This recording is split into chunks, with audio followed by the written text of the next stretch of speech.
expose yourself to get rid of it, or you take a disadvantaged gunfight. It's one of those situations. Damned if you do, damned if you don't. And Mira ban, that's not a bad ban at all. I actually really like Mira. She's very strong on this map when used correctly, but some teams don't really like bringing her. So this tells me that Montreal have really done their homework and see Boston as a team that's gonna bring Mira. They just don't want to deal with it. They want to shut it down right away. Definitely Mira is one of those ops you can bring on pretty much every single site on this map for vertical holds and on-site holds. Oh and yeah. It's kind of everything. You open up a lot of long sight lines to lock down portions of the map. And it's really important to keep those, long sight lines locked down. I'm thinking of armory lockers, just being able to deny the front wall. That denies an entire section of the push. It not invalidates, but it really lessens the control a team can have in CCTV area.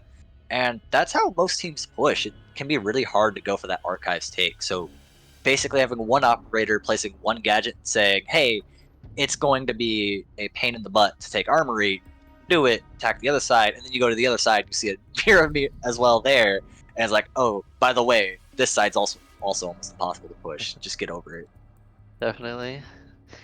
And something that's going to be big on, what would it be, next Tuesday, I believe? You're going to have the kind of Mira nerf, in a way, where you're going to have Callie and Ash able to counter that. So this is pretty much the last week of having to bring a ton of extra utility to get Mira, whereas next week you're just going to have to bring an Ash or a Callie. I don't know why you would bring a Callie, but you could just bring an Ash, pray that they don't have a Jaeger, and you'll just be able to smash the Mira window right away. What are you saying about my main, huh? I love Mira. I'm a Mira. Oh, you're talking about okay, you're a Callie main. Okay, Callie. Never mind. I just hit that. I was like, talking about your main. Yeah, I mean, Callie, very situational in my opinion. She has her place in some maps, especially. I mean, her secondary. I forget what it's called. What's it? The SP, right? That SMG. Yeah, the one. Yeah. It's a Not really the one that Thorn SMG. has. It's a great one. Yeah, I love using it. Every time I'm on my alt account, I always run Clash. I like the CC75 as well, but it can be a really different control. Well, Maya is spawn peeking and trapped inside of the vent room, and that's going to actually give Boston the opening kill. And they may not actually be able to refrag it. Montreal is kind of baffled at what to do. They can't stop Boston from just evacuating the area. Like, Go for Air is just gonna get his kill and get away. Probably gonna come back for seconds. And that's the IQ getting taken off the board. That's a pretty big one with Echo on the board, with my Thorn, Mute. Yeah. It's a lot of electronic utility that they're not gonna be able to spot anymore. And you notice Montreal don't even want downstairs anymore. They've kind of given up on it. The Wamai will eventually get refragged, probably trying to go for a run out. So that does at least allow Boston to go downstairs if they want. They can maybe try to make something work with Gridlock as vertical control using that secondary shotgun. But Boston are already at a great start. They wasted a lot of time. Montreal are really, kind of... Their push is now very one-dimensional. They're going to have to rotate and try to work a different angle because they're not going to be able to just hop in the armory. And for the most part, Boston has, gotten their key players back to site. They've also spread two roamers downstairs again, and I don't think Montreal are going to be expecting this. Ooh, that's a great kill by Stein there on the Parsecs. That will actually maybe make this push work. There's only one operator in sight right now. Thorn, I know that, will come back to site to try to support him. But if they can get a read on this Mute, they can maybe get a pick and start getting a plant down here. Definitely, but Montreal's gonna have to start getting some turbulence moving. And that's gonna be the turbulence right there. Blob's gonna get a kill onto Storm or Danny. Danny's gonna leave the game. It must have been a real good kill. Stein ready for this player at the window. He doesn't have the diffuser, and that'll be for Tismo to go for the plant. Stein gonna get a triple in the first round. Can he get it done for his team? It's gonna be all up to Blob. Need a triple of their own to seal the round for his team. Coming around the side, but they know where he is. Here comes the peek. Gets the first. Does he get the second? He does, and the third? Oh, no! Doesn't. doesn't get Wow. away, Stein through the wall, shuts it down, quad kill for himself, and that's gonna give the first round of the attack. And Rage with a huge, I believe that was a 4 kill there. He got 4 kills on the round. Huge double kill, being able to get the mute and the Thorn, I believe it was in archives. Two huge kills right there to kind of secure the armory side of the site and archives essentially, because the last guy was Frost all going into CCTV, and he really should have had it there. I guess Frost's recoil kind of got to him. Not sure how much recoil there is, but definitely had a chance there. Yeah, it's probably just the shakes. I mean, you get the first one, and then the second one, you're like, oh, can I get the clip? Can I hit the clip? Yeah. Can I save it? So close, no cigar. I mean, that was a solid performance, though. I mean, they knew exactly where he was. Just, going for that flank. They must have had a drone on it. And Montreal just lost a couple of key gunfights. I would have liked to see them take more control of site if they really did have that intel on Frost. Instead of planting in the wide open from where the Frost is coming from, maybe, pushing the site, hold it down, plant even behind half wall or on the bomb chassis, go away to archives where you can hold it from window. Lots of things that could have been done. They do get it done in the end, but it was a lot shakier near the end than it had been. Yeah, definitely. I believe they did have a gridlock last round. I don't remember if she was alive with the last 3, but gotta have some sort of flank watch there, or at least a cam in security, or just something so that you don't let him run up on you like that. Lion had a pretty good idea that Frost was coming, but he gave him a 50-50 gunfight in a 3v1.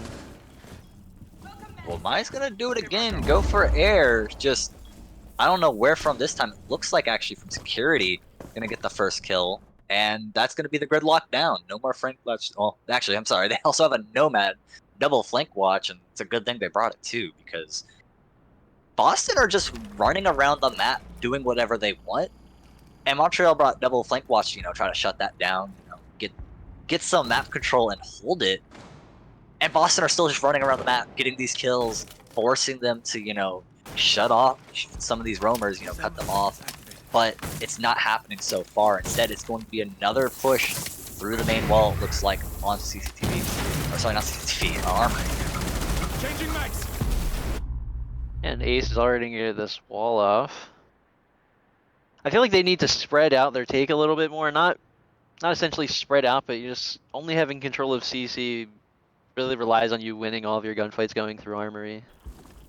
There's a lot of angles that defenders can hold, like shotgun in small office. And that's the issue of pushing in like that. I know that kills Stein Rage. The hero of last round killed so early. They went for a very aggressive push off that Lion scan. Doesn't do them any favors. Instead, this time they're just going to put themselves in a 3v5.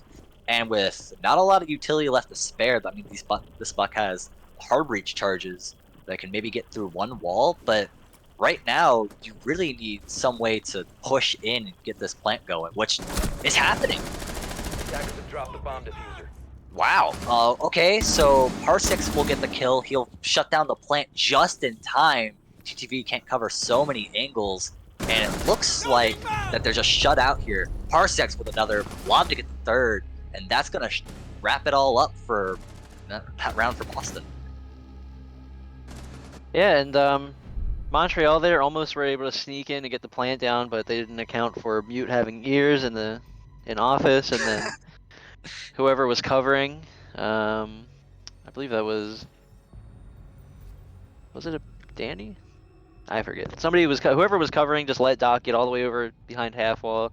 He was able to get up, denied plant, and that pretty much spelled the end of that round for Montreal. But I feel like the direct attack on Armory Wall, it did work last time. You were able to just power your way in with Rage or Stein, and he was able to pick up 4 kills last round. But doing it round after round is what's going to hurt them. They're going to have to try to spread out, get some office takes. Not even go for like a direct office take or anything, but just trying to make Boston kind of back up into sight and pressure them from more angles.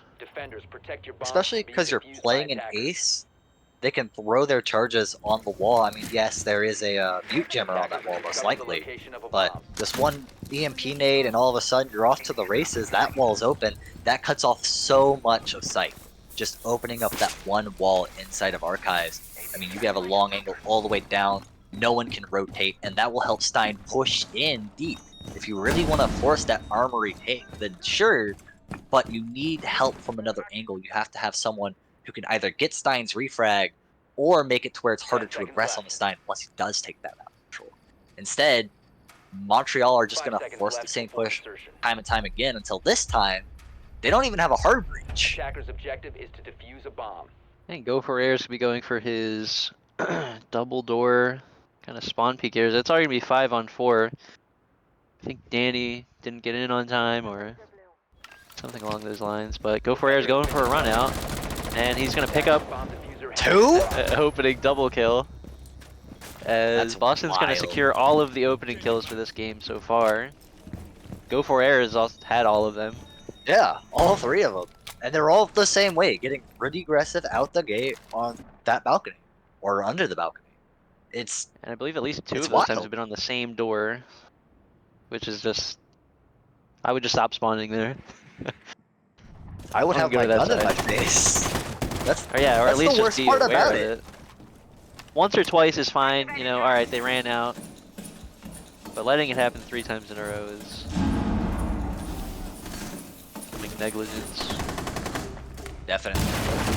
He's been trying to get something done. Doesn't know about the player in Armory. And unfortunately, Aruni's going to choke most of their shots. It's going to be Blob.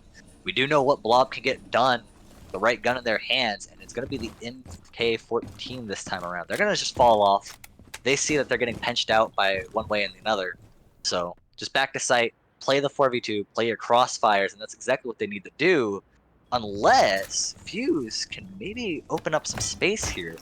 Hopefully flush these players out of position, but with no way to really capitalize on that, I doubt it's going to do much.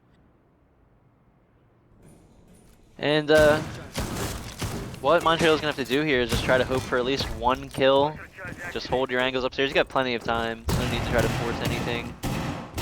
Try to get a kill. 2-on-3 is not horrible. After that, he's got to try to cut somebody off, get a 1. He's got 2v3 Blob is over in definitely security. Oh, this is going to be the first gunfight, and it's going to be won handily by Artisma. Or Tim is... I don't even... The gridlock.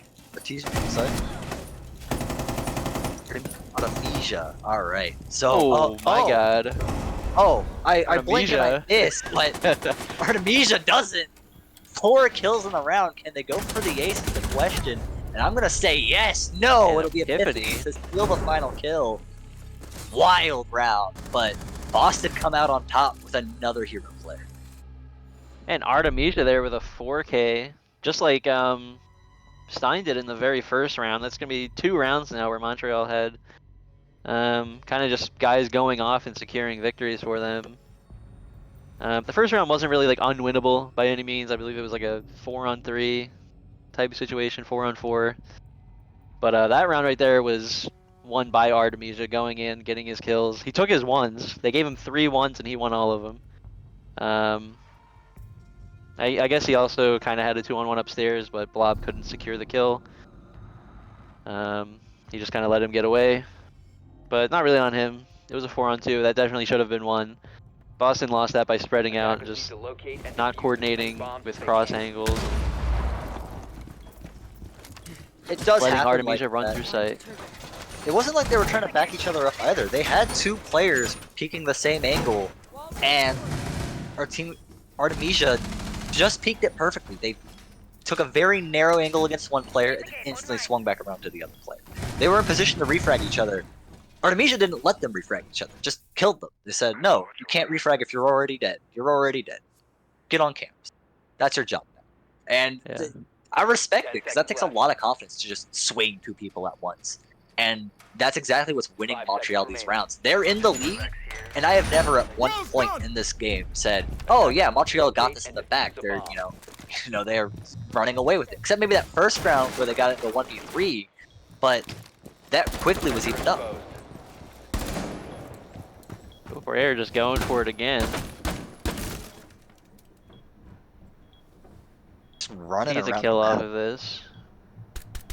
And there's no way. He fired. He gave away his position, right? Oh no. Oh, okay. Just barely. Okay. And finally, Boston's gonna pick up an opening kill here. On to go for air. At least he's participated in every opening kill now, but it's instantly traded back against Stein. We know how hot Stein can get. He But already has is that- control of sight. Yeah, whoa, what least is Vince. this? Not in sight. And they're gonna push for more in a second. It looks like they're, checking these angles, checking them twice, really just peeking around, very scared, because they know that at any moment one of these peaks could take them. There's a lot of angles to challenge. I know that's gonna challenge one and get Artemisia. Epiphany goes down to blob upstairs, and that's gonna leave Kiva all alone in sight to have to get a 4K of their own, but no, it's not gonna happen. A quick shutout. When Boston Krill hold their angles and let Montreal push in, it all works out just fine. Yeah, Montreal started off fast though. They took out Go for Air, who went for a run out and kind of a peek. Couldn't pick up the kill, and then he got taken up by Artemisia. And then I believe it was Kiva just was in vents, had full control of at least that side of sight. Couldn't really find any kills, and Boston just kind of picked everyone else off. Secluded him down, locked him in sight, and said, "We don't really care that much. You're gonna have to peek one of us." And won the round. And we've had a back and forth game here where I haven't really seen either team kind of take over. I would say Boston had, I mean, that was a pretty dominant round there by Boston. Boston's after had the giving up more the first kill. convincing rounds, right? Like, they don't They have to definitely rely have. on hero plays, but And Montreal... they should have had another dominant round, but Yeah, I just mean, let Artemisia go. that's the crazy part, is that in my head, right, Boston's not running away with it, but they're obviously the better team. But you look at it and it's 2-2. And why? Because Montreal have that X factor. All of their players have that dog in them, or at least Artemisia and Stein do. I mean, we see them run around the map and tear people's heads off. So it's really just coming down to some of these gunfights. Like last round, there was a lot of 1v1 gunfights. I mean, Fuse pushed up top alone, took a 1v1. A player from Boston swung main door and killed Artemisia, who wasn't, unfortunately wasn't looking that way. That's another 1v1 gunfight that really dictated the flow of that round, because the gridlock was going to back up Kiva. And if Kiva would have got some backup and been able to push into sight, take more control of sight, that could have been an easy plant for Montreal. That could have been a very different round. Yeah, if Artemisia picked up that kill, you have a 4-on-3, full control of vent side. Probably could have gotten diffuser over there, gotten a plant down. But did not go that way. It rarely goes how you envision it, does it? No plan survives contact with the enemy. No truer words have been spoken. If you remember, I was talking earlier about opening up this office wall and getting this long angle, and that's exactly what's going to happen. There's a double frost mat, oh no. Epiphany looking to try to make this plant work. They're going to actually throw some Ying Candelas in by Danny, push in with this Gonna Monty, take the echo out create as well. some space. Yeah, that's going to take the echo out. That's going to be perfect. Parsek's holding this tight angle though, with the smoke nades not covering it. Kiva does get into the site, starts the plant, Stein gets dropped elsewhere. Kills so far going in favor of Boston, and with the plant down, kills going in favor of Montreal, and with the plant down, it's going to be a very hard round to bring back. Wow. Yameli's going to try. He's going to keep peeking this angle, but with the Osa shield, that's great utility usage. No! A hop out and an impact nade make it work. It's going to be all up to Epiphany. Can't get it done, and Boston on the retake. We're going to shut it down. And that was kind of a different take there. Usually you'll see the Monty will be going in and then try to go for a plant in the corner, have a shield on his back, everyone has to watch him, but instead Monty pushes up, lets somebody come in behind him, they get the plant down. And I mean, they should have won there. They did have the plant down, it was 3-on-3. And then, I forget who it was, whoever had the MP7 just got an absolutely crazy kill onto the Ying sitting on the window. Oh yeah. Kind of just clipped his hair on the from the side of the Monty and the window frame. So that was a pretty good kill there. And then from there, you just have Monty and Osa sitting all the way outside. Gets jumped out on, and Osa shield taken out. So he's just caught in kind of a little crossfire there, and then you just got to take out the Monty, and Boston did. So they handle that really well. Attackers need to locate and defuse And that was just another round there from Boston. I'd say that they, you know, looked a little bit scary in the beginning. You had the Echo get taken out immediately. Well, at least the Echo cam is not the player. You know, but they salvaged it and are looking at a 3-2. Should be 4-1 really if they don't kind of fumble a little bit. But if we ignore the 1vx's, it's a 1v4, and sorry, not 1v4, but a 1-4, and you know that happens, right? You have those clutch plays. Like it wasn't a 1vx, but like you were saying, that kill on the Ging on the AC vents, that's a huge kill. That is a round dictating kill. If Montreal don't get that, Ying can cover, and Osa only has to watch one way. You know, the Monty can tell when anyone tries to go for a defuse, and Ying can swing it, or Ying can just hold a tight angle, whatever the case may be. But Montreal got that crazy kill, and then flooded the rest of the players, because Monty doesn't have a gun in their face. They can't really, you know, at all times be challenging stuff. Okay. I'm not sure what Yemi was thinking there. That's an LMG, sir. He's just gonna hold it down, and Artemisia gets probably the freest kill of the night so far. He had to run out of bullets eventually, right? He miscounted the bullets. He counted 30 and then swung. Yep. Parsec's droned out, takes down 2 drones, and is going to try to get away with their life. Kiva will not be so lucky, neither will Epiphany. This duo roam upstairs is going well. They can't get the third. Stein to take one out. Almost another, but Parsec's just managed to slip away. Oh, he's going for more. He wants it.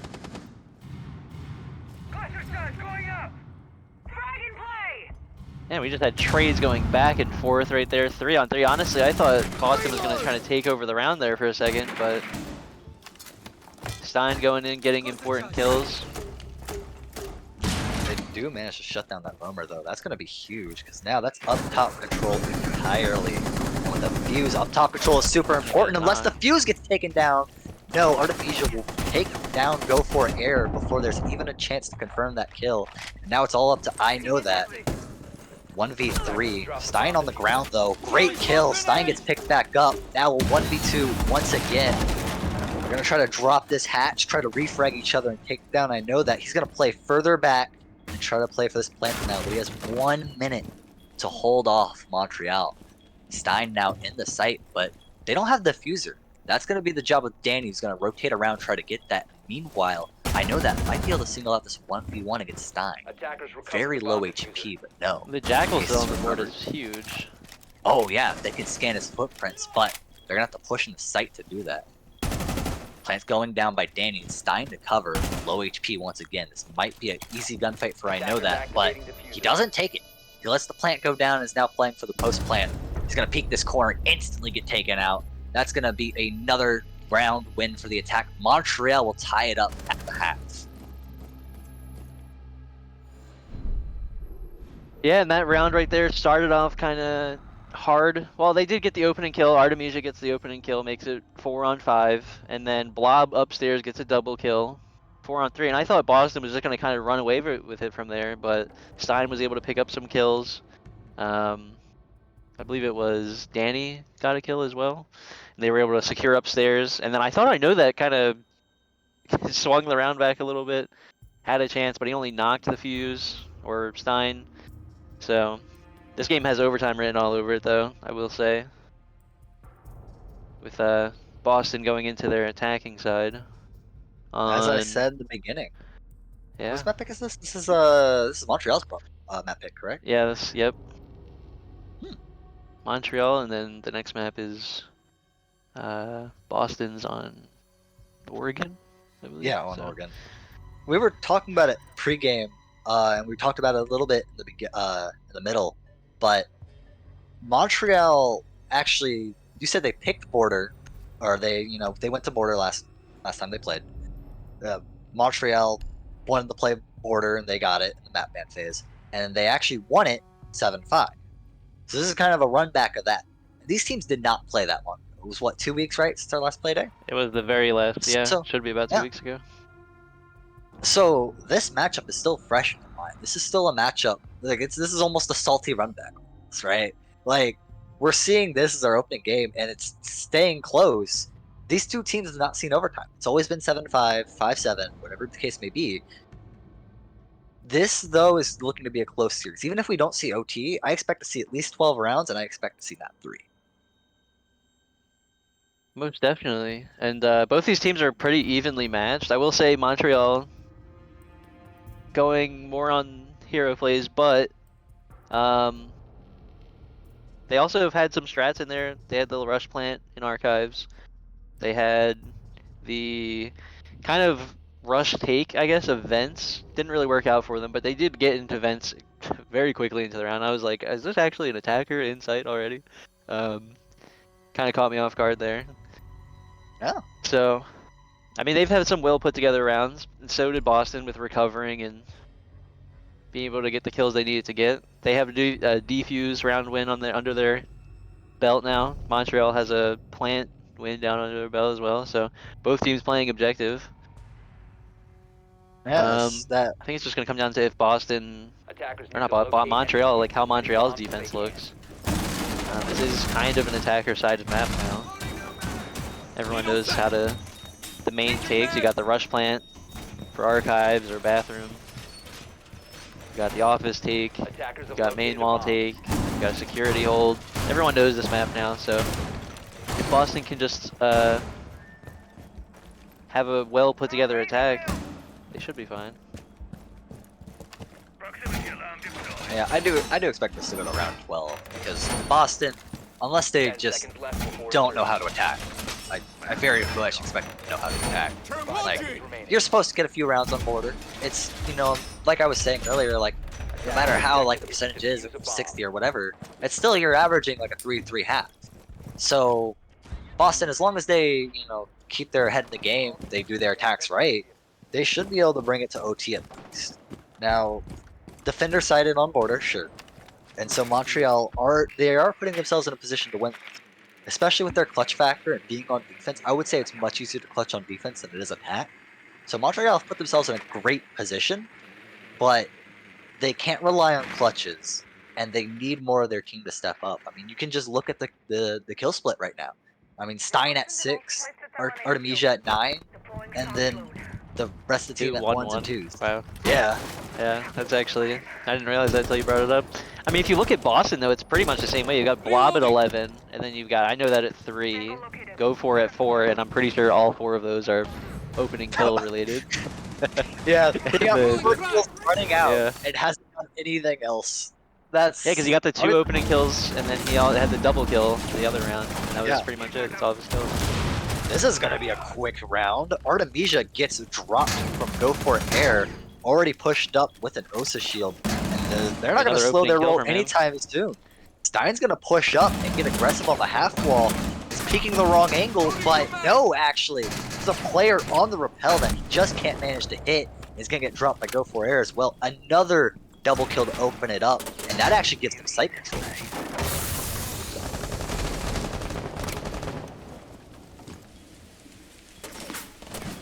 Low on the round. Danny takes up the position of his fallen comrade. C4 to go out. This is gonna land.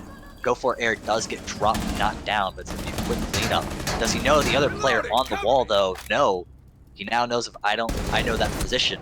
But it's gonna be tough for this Thermite to overcome the shield.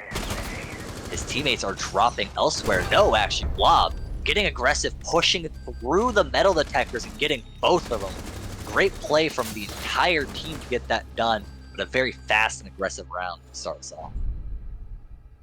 Yeah, and Go For Air finds a way to get the opening kills again, even though he was on Osa. I really thought that Boston almost kind of fumbled it there. They had full control of Armory and then just backed up and left site. I know that they had a smoke, but you could have at least moved up towards lockers.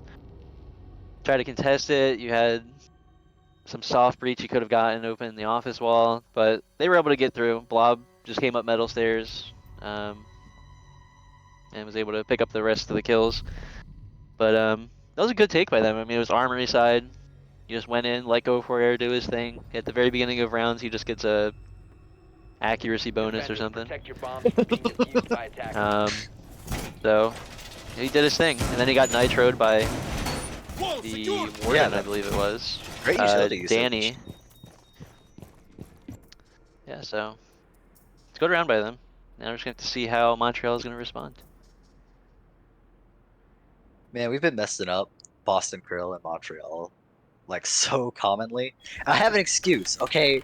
Boston Krill is like the orange team, but they're on the blue team, and Montreal is the kinda blue mixing team, but me they're on. That is my excuse, okay? I can already see, like, you know, the Twitch chat being like, they don't even know what teams are playing, laughing face emoji, bad caster, shake my head, my head, my head. But no, I have an excuse, okay? Leave me alone. We're trying our best. But, I mean, it's been a tight game. There's been so much going on. Both teams have been going back and forth. I mean, it's easy to get them confused, and you really only have like 4 players in the entire game that have kind of been notable. So, but for Montreal to win, they're gonna have to get some more production from these other players. You're gonna have to get some more. Danny did get a kill with the nitro cell, but you're gonna have to get some more from Kiva, Epiphany, maybe a little bit from Danny, but That's something to say about, You you doing know, this? support characters, but I look at it and I actually have a hard time telling who's support because, you know, you don't have a hard breach for this round. It is on a site that you don't really need a hard breach, fair enough. But I have a hard time telling who's support. Maybe the Ram, you know. But as a Ram, and also being Go for Air, not one of the people we're talking about right now, he has an R4C. If you want to get aggressive, if you want to go for frags, you can definitely do that with an R4C the whole time. Well, And usually so- some people would say Thermite's the support here, but he just acted as an entry, just walking right on in. Same thing in the first round when Stein was playing Ace and he Bomb walked located in, by got, attackers. you know, quad kill. It's been kind of quiet since then, sure, but I mean, even on a supporting role, you can get in there and frag out, especially in these late rounds where you end up being one of, you know, 3 people up. That's your time to shine. Step up, place your entries, get that space going. But I mean, it's been a tough game. These are great players. We could say just get more kills like it's easy, but it's definitely not. And we've seen that every time where these gunfights are so 50-50, back and forth. Yeah, I mean, it's hard when you have Go for Air on the other team. Half of these rounds, these guys probably didn't even get the chance to actually get into the building and take a gunfight. So, A very slow round here. definitely a little bit different here. Go for Air. Oh yeah, He's on the prowl. Attackers dropped the diffuser. and he's And gonna get shut Attackers down. recovered the diffuser. He's gonna be involved in another one. Has he been involved in almost every opening? I'm pretty sure every That'd single be- one, yeah. Nice. Boston, though, are surrounding the site, opening up the top floor, but this is a site that you can hold from of the site. You can play that, let the team try to take some control.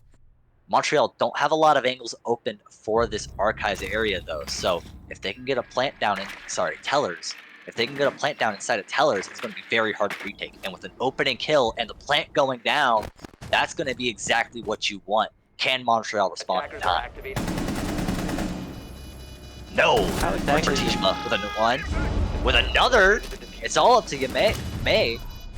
Artemisia's gonna go for that defuse, and meanwhile, Yamei gets dropped across the map and finished off. Blob gonna be able to save his KD though? No one to finish him off in time, so he's gonna remain 13-2, but the game remains very tight. Well, they definitely salvaged it there, Montreal. I was kind of dumbfounded. I was like, how exactly, with 4 people alive, is just nobody holding bathroom? But they did have the rotate into custom, so it's excusable. Castle was able to get back, get the kill immediately after I know that I got the defuse down. And it saved them a little bit of time, because if the diffuser didn't go down, they would have spent half the time looking for Blob. I know that probably never would have dropped into sight to defuse, so... Or not defuse, but plant the bomb, so... Definitely a Yeah. round that happened. Defenders, protect your bombs from being defused by attackers. Good on Montreal for recovering, getting the defuse down.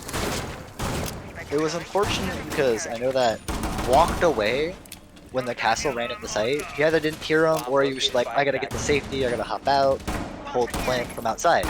If the fuse would have stood still and let Blob cover him, they could have refragged each other.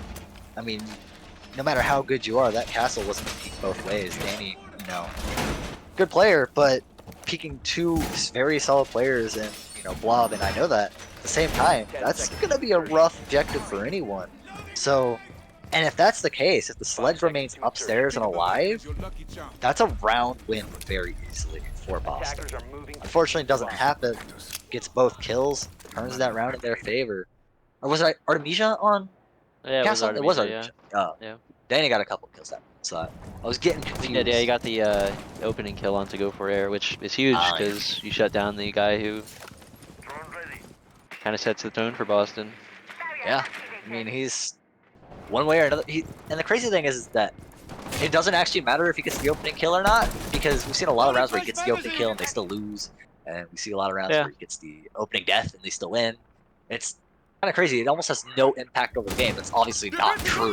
Like, go for it. Getting the opening kill in Siege is so huge, but in this game, it's just been so wild, so gunfight heavy that, you know, there are a lot of other factors this time around. Yeah, go for it. He just walked up to the door. He said, "Screw it, I know Artemisia's over here." And that's a huge kill too. You're taking out Artemisia on the cave. Probably been their he is their top fragger, been kind of their best player so far this game. Getting a ton of huge kills. And he can't juggle the Cave Claw anymore. If they find out where it is and they open it up, then I mean, that's, you know, a free entry in the site. Oh no! Just going hunting. It's gonna have to be hero plays again for Montreal. Danny's gonna start it. Can he finish it? No. He gets finished off by, I know that, Epiphany, a 1v4. Gonna be another 4K to keep Montreal in it, keep them in the lead even. No! Parsecs shuts it down, swings the angle aggressively, and Parsecs is just ready for it. The shotgun doesn't have quite that range. Boston are gonna hold their lead. They've been a very short lead at most times, but they've been consistently having the lead. It's been Montreal to have to answer back. So I don't think Boston looking to break away here. I don't think either team has had more than one round lead. Or I don't think Boston's had more. I think it's just been 5, like, you know, it was 1-1, and then 2-1, and 2-2, 3-2, 3-3. Yeah, it's just been Montreal having to respond, and they're going to have to try to either get 2 in a row right here, or hope that that changes in overtime, because the way it's going, it's leading to a Boston victory. It's been the same on attack and defense. Protect your bombs from being defused by attackers. Been a crazy back and forth, like a tennis match. Well, going downstairs, looking to, you know, set up site, set up shop, extend your roam game, have your, you know, probably I expect a Legion and a Room to be playing upstairs. Be my guess, Danny and Kiva, but really anyone from this team can, you know, go upstairs. I see Castle actually playing upstairs a lot, putting down some of his Castle barricade, just, you know, he has a long setup time, so he just stays up there anyway, but actually, no one so far, there's only one player upstairs right now. So we'll have to see what the actual strategy is for Montreal. The actual strategy for Boston is going to be more of the same. Take up top control, and then rain hell from above. That's going to be a ram, a fuse, and a sledge. So you really can't let Boston take up top control this round. I mean, if they get it, it's going to be abysmal to play in sight. You're going to want to just, you know, walk into the fuse charge. It's going to be so awful. Yeah, this is one of those sites it's really hard to try to play upstairs, or not upstairs, play downstairs in the site. The entire ceiling can just get opened up, there's nowhere to hide. And then they have a fuse to clear all the utility. So, all the frost mats, legions. Wow. Parsecs is already in the building taking gunfights. Does not manage to find the kill. But he has found himself all the way in Tellers, so he can call out that clear, Tellers clear, that entire side of the map. You know, free to push into, but that's not what Boston wants. Again, their strategy is to take up top control, flush out all of these anchors, and then they can maybe go for a horizontal play, go for a plant. But they're gonna have to contend with Stein first with this tight angle on the armory wall, or on the armory window. Armory wall gets opened up, they're gonna swing for it, but it's going to be, I know that, on the other end to try to shut it down. Oh, Stein dropped by I know that. That's going to be an uncharacteristic choke, but it happens to the best of us, and that's going to leave I know that with a lot of time and a lot of ability to take this out of control unless Tiffany can get this kill lurking. Oh, there's one. Can he get the second? No. Shut down. Parsec with another, bottom floor as well. The flanker of Artemisia gets caught, and it's going to leave it all up to Danny. He tried to get the first kill of the round. Now he's going to have to get all 4 of the remaining players from Boston in order to tie it up and keep this game close.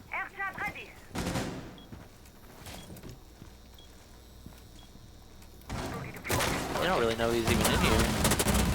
They will soon. There he goes. He gets 1, but all those up top angles we were talking about earlier. Go 4 will drop Danny, and that'll give them the first lead of 2 rounds this entire game. Boston are going to want to close this out soon because Montreal, this has been a very scrappy game. Montreal can definitely fight that. This game has been back and forth, and it's kind of leading into what every other game between these guys have been. 7-5. Montreal wins 1 more. And then Boston, if they can close it out, it'll be pretty much the same outcome that it's been between these 2 teams. Both teams kind of know what each other are doing. They're able to pick up rounds, but closing out seems to be the problem. But Boston there, solid take. They were able to take upstairs. Attackers need to Did have some locate issues many with bombs. losing a gunfight onto, I believe it was Stein.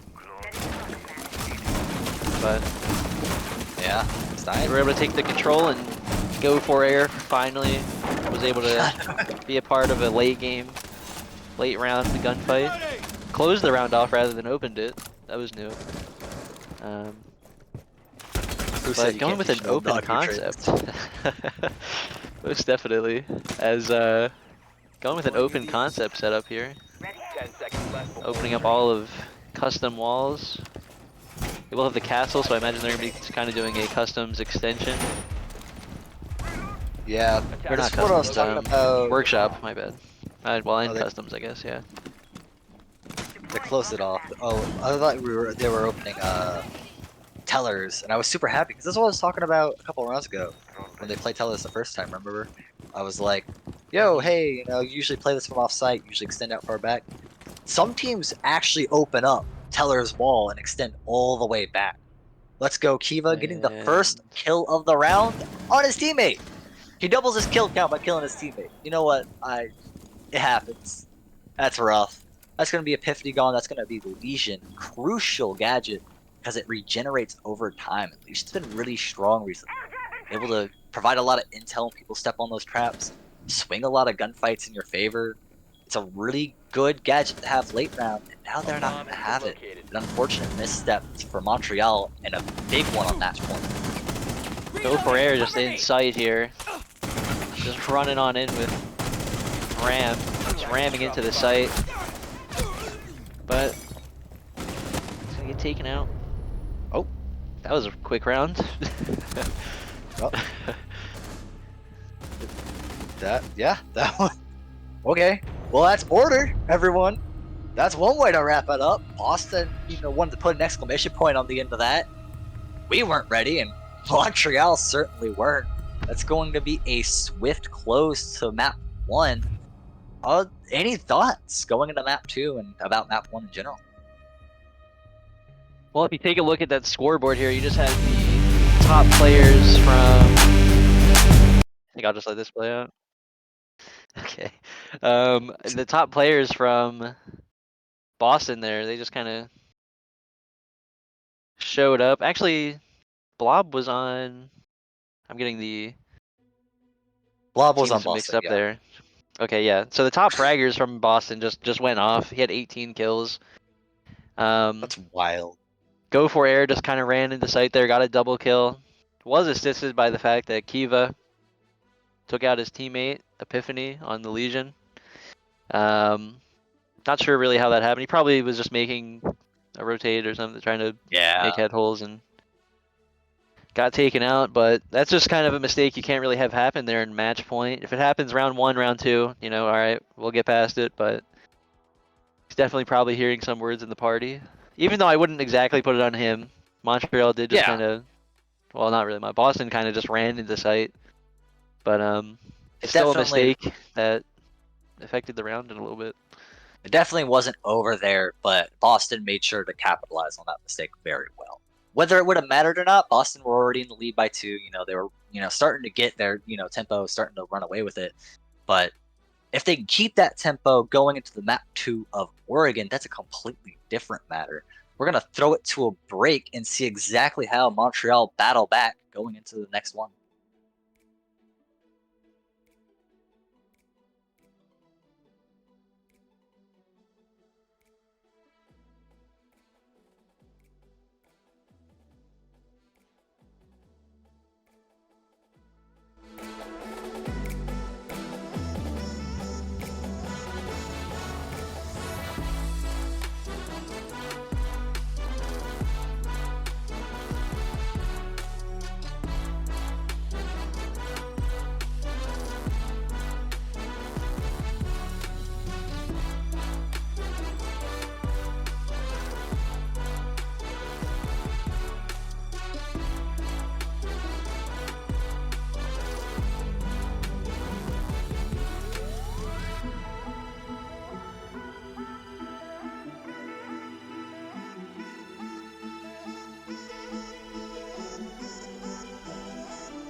Welcome back, everyone.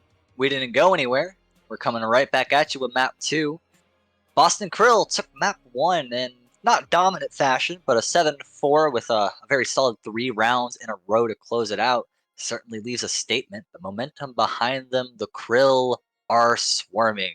Going into Oregon, that's going to be what you need, especially if you start on attack, which I believe Boston Krill do. So starting on attack, you're really going to need to, overcome the hurdles. They are starting on defense. So this was their map pick, which means Montreal chose, which is an interesting decision. You usually want to start off on the favored side, and if there's anything I know about Oregon, is that you really want to start off on that defense. Clapping, would you care to explain the thought process here, or are you as baffled as I am? That is kind of surprising, especially with Oregon. That's probably one of the main maps that I would say you'd want defense, because honestly, you should get, if you're getting anything less than 4 rounds on your defending side on Oregon, you're probably in for a rough second half, unless you're just that confident in your attack. Which you can. I mean, there's some teams that have a lot of really good strats for Oregon. They have some plants for main window. When it comes down to basement, they have some good freezer takes, main stairs takes. They're just confident in clearing out electricity box where the mirrors go and everything. So, I mean, there's, if you're confident in your attack that much, then I suppose, go for it, and then you get to ride into that second half with momentum and try to close out. But personally, I would have just taken defense first. Easier to get momentum on Oregon, and you pretty much get 2 free rounds with basement if you just play it right. Yeah. Boston banning up Dokkaebi again. They really don't like that operator, it seems. They don't want to deal with it. I don't blame them. And it's like I was saying, easy to see. Yeah, it's a difficult operator to deal with. And They Jackal, very similar ban. Don't want to deal with it. Can be very difficult to deal with if it's in the hands of a good Jackal player. We did see Montreal bring some Jackal. Mira as well, so both Spanish operators on the board. Mira, nothing more needs to be said than what we saw last game, or said last game rather. Mira, very strong operator, shuts down entire pushes single-handedly almost, and don't want to deal with it. Get it out of here. Don't like seeing that. And we've got Solus getting taken out. Pretty much the same exact bans we've seen last game on Border, which really isn't normal, I'd say. Border's kind of a unique map where you don't have to ban off all the kind of meta things. Normally you would see like a nomad ban, something to ban off a flank watch, but Oregon is one of those maps where you can just ban off all kind of the meta kind of operators. Actually, I believe Jackal wasn't banned last game. Yeah, he wasn't banned. Yeah, it was Thatcher last time. It was Thatcher, yeah, so that is different. Thatcher, I guess you would kind of see more often on this map a little bit, just make it a little bit harder to get the closet wall, attic wall, but whatever, that's fine. Need to locate and defuse These bombs. bans are a-okay. Yeah, I don't think anyone's going to be crying. They banned my favorite operator, I never get to play them. I mean, I think every team kind of expects, Mira's fair game, that's going to go off the board a lot. Solus is fair game, that's going to go off the board a lot. Dokkaebi is something that, like you were saying, you've seen them rise in their ban rate, but that's not an operator that you expect to be able to play, They do get banned, they are, an operator that can be somewhat situational if you don't expect, like, a big roam game. Really, Dokkaebi's strength is taking down that roam game. When you can't really leverage that, you don't see Dokkaebi brought to stage. And especially the way Boston plays on defense, they are extremely aggressive, and even if it's not all of them, it's go for air. He's he's out there. He's gonna be in your face, and he's gonna try to get that first kill. And if he does, usually you're gonna try to get the refrag onto him, and it's way easier to do if you can just, call him on his cell phone as he's going for a spawn peek. But that's not what Montreal banned. Montreal banned Jackal. Boston were the ones that banned Dokkaebi. Well, yeah, that's what I mean. It's Boston banning him so that they don't have to deal with the phone calls. I don't know if I explained that properly. I might have just said it wrong. No, you explained it right. I'm just silly. I was thinking, oh, Boston, I had it reversed in my head. I'm being silly. Go for it. Doing what Go for does. Looking for the opening kill on main stairs. Does seem like they have some intel, but we know that doesn't always matter at the end of the day if Go for it can just land his shots. He's looking. He knows. Or does he? Does he know? Oh, They know. Montreal knows. Changing mags. Not He's involved gonna in the get the opening kill kill. anyway. Oh, there we go. Finally. Wow, that's a really good opening 2 picks from Montreal. Not only do you get the Goyo roaming elsewhere, but you also get the Wamai who's, you know, being a thorn in your side, trying to get aggressive. All of that shut down. It's going to be 2 players on site with 1 final remaining roamer going for that flank. With only Gridlock as flank block. Attackers have located a bomb. And no head hold in attic is a decision. That's not something Yeah. you see very often anymore. It's kind of become the meta to have the head holes there to contest trophy and to contest attic if they go for the attic take like they did.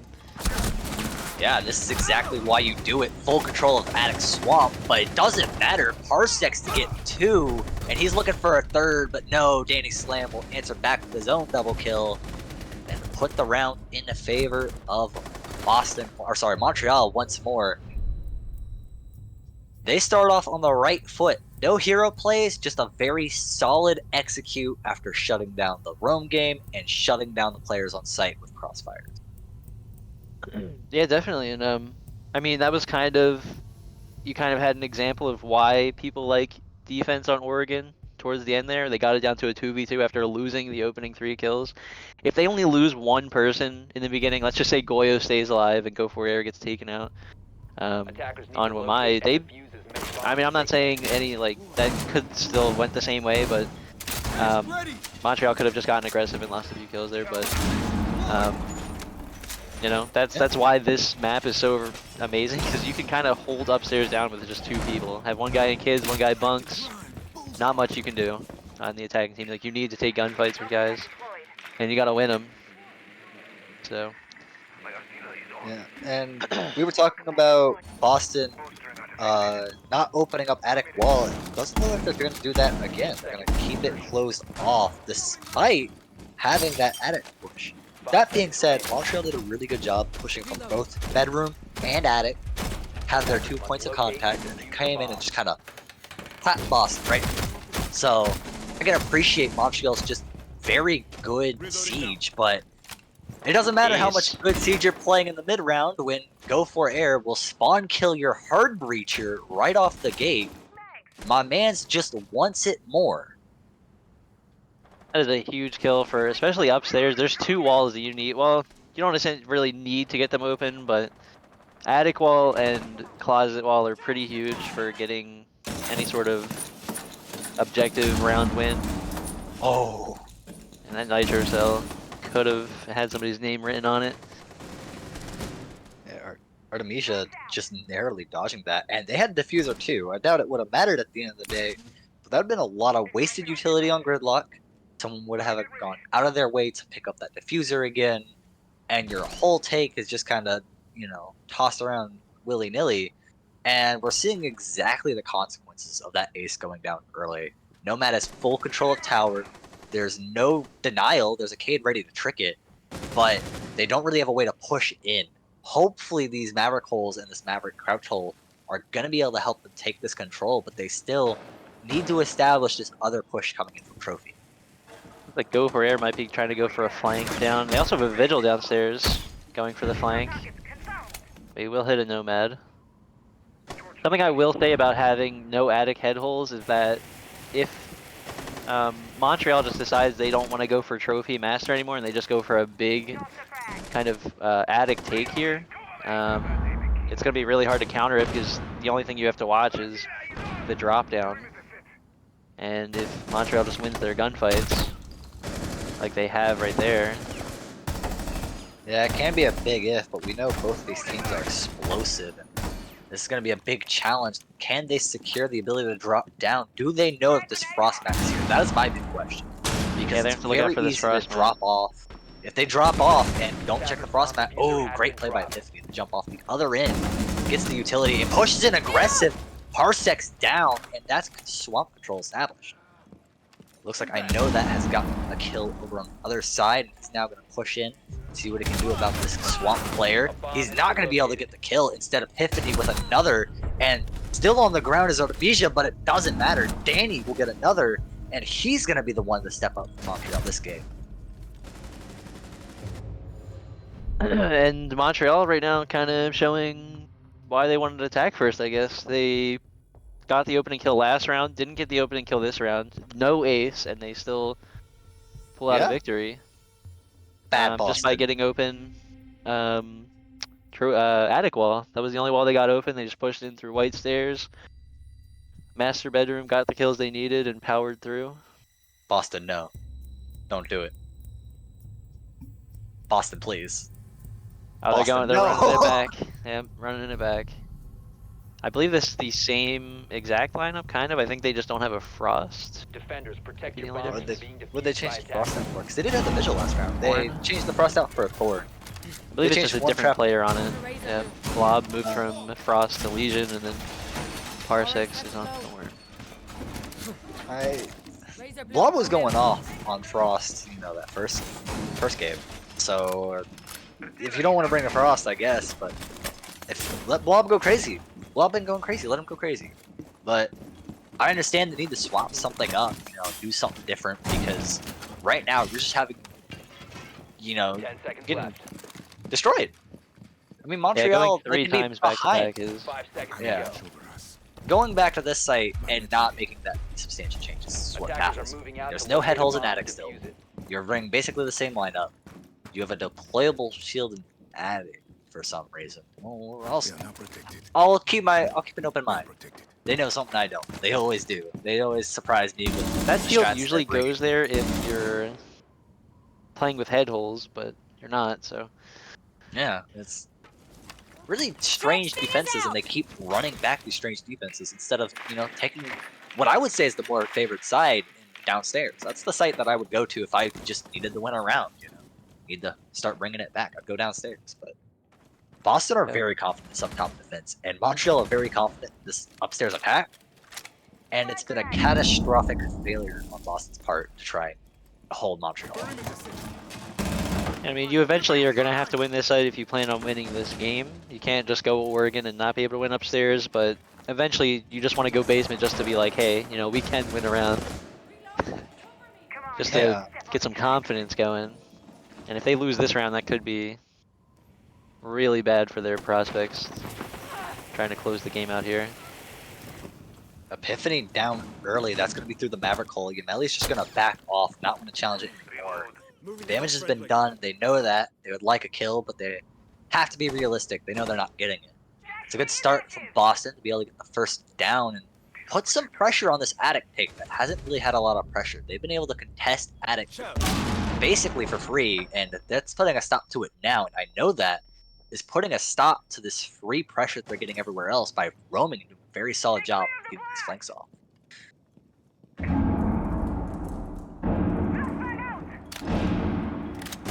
I believe they didn't even...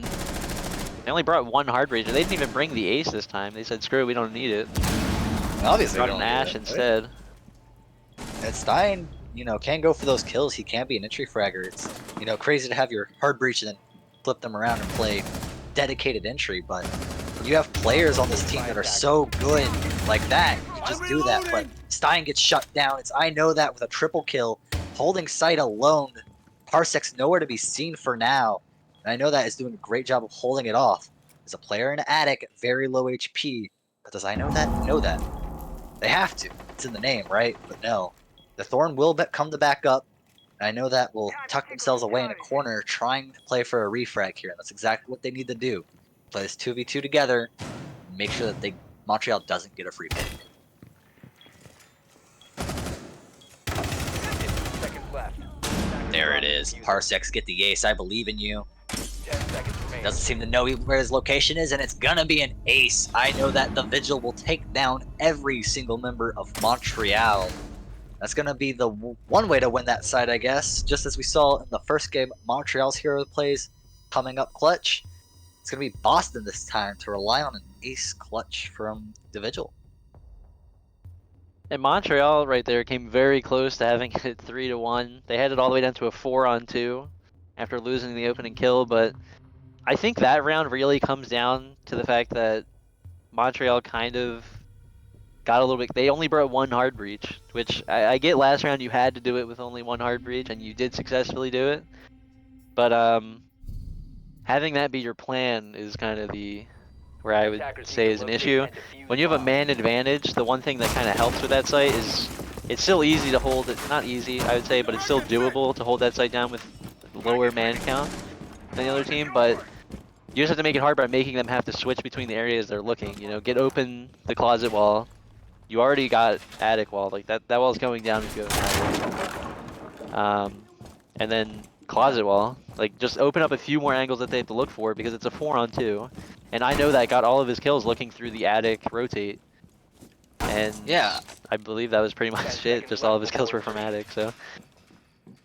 Yeah, I know Well, that and he got one some on the room. Yeah, he got Yeah, he got someone on the room room. as well. Yeah. He came back up white stairs, which, you know, that's kind of hard to cut off unless you have someone dedicated outside cutting off white stairs only. So I get not cutting them off. Gets to the top of white, and then kills 2 people walking through a doorway. A very tiny single door doorway. You know what's better than a single door doorway? A giant hole in the wall to his right.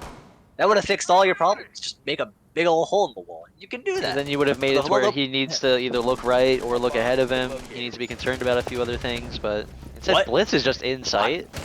Hello, Epiphany. How are you doing? Finally gets shut down by I know that, starting off with his own double kill again. Just racking them up. But that's going to put a damper in Montreal's plans. They were so fast to come and try to support Epiphany, but the rush is over. And everyone now kind of has an air of what's going on. Speaking of air, go for air. Air's one out, gets aired out himself.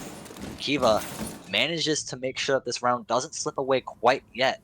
2v3 is still doable even when this site can be so brutal on attackers. But we're going to group up, try to play their crossfires, try to play together. C4 goes out, misses. Kiva now pushing up. He's going to have to be the spear point for this attack.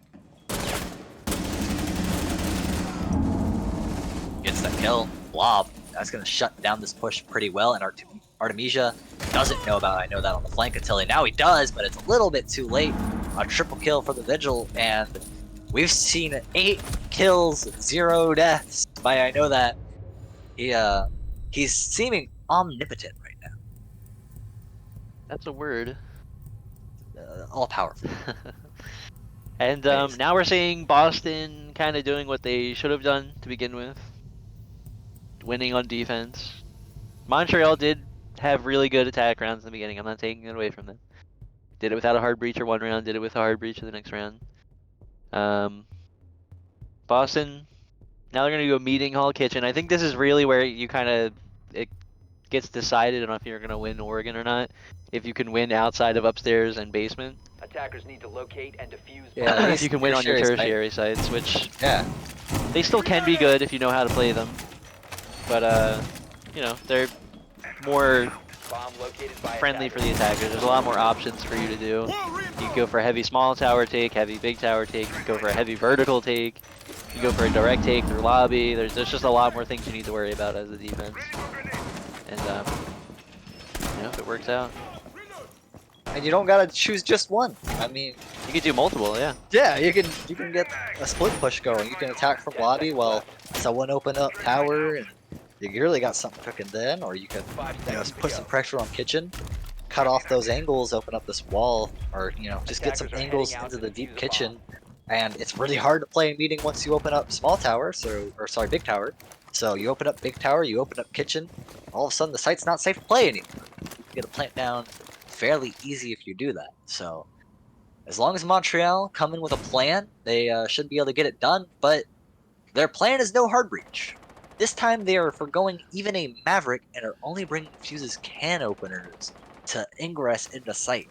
So I'm expecting a very top floor heavy take, especially with this Buck, Sledge, and Fuse, and a Nomad to cut off these late round flanks. But I would have still liked to see at least one hard breach on the table so you can maybe get another push going if this doesn't work, or if you just want to secure that plant at the end of the round.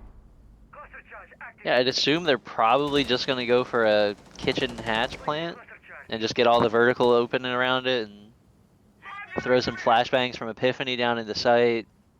Fuse charge all around everywhere else. Try to get a plant down. That's the only thing I can really see trying to happen here. Go for air. gets the opening kill like he does. Yeah, I was gonna say, Go for Air is the only person really like in a position to deny a hatch drop right now. But I mean, that's the person you want doing it, I guess. He loves getting, these opening kills, looks being in these opening engagements. He's gonna be in another one, and he's still gonna be there contesting it. That being said, he is the only player there. Right now, Montreal have 2 people playing MZ hallway that can easily rotate back at a moment's notice, but a moment may be too much time. If Go for Air gets picked, and Boston find themselves off-site, Montreal are inside of it going for a plant, it'll be very hard to retake, and if you're in a 4v4, you're in a really bad spot at that point.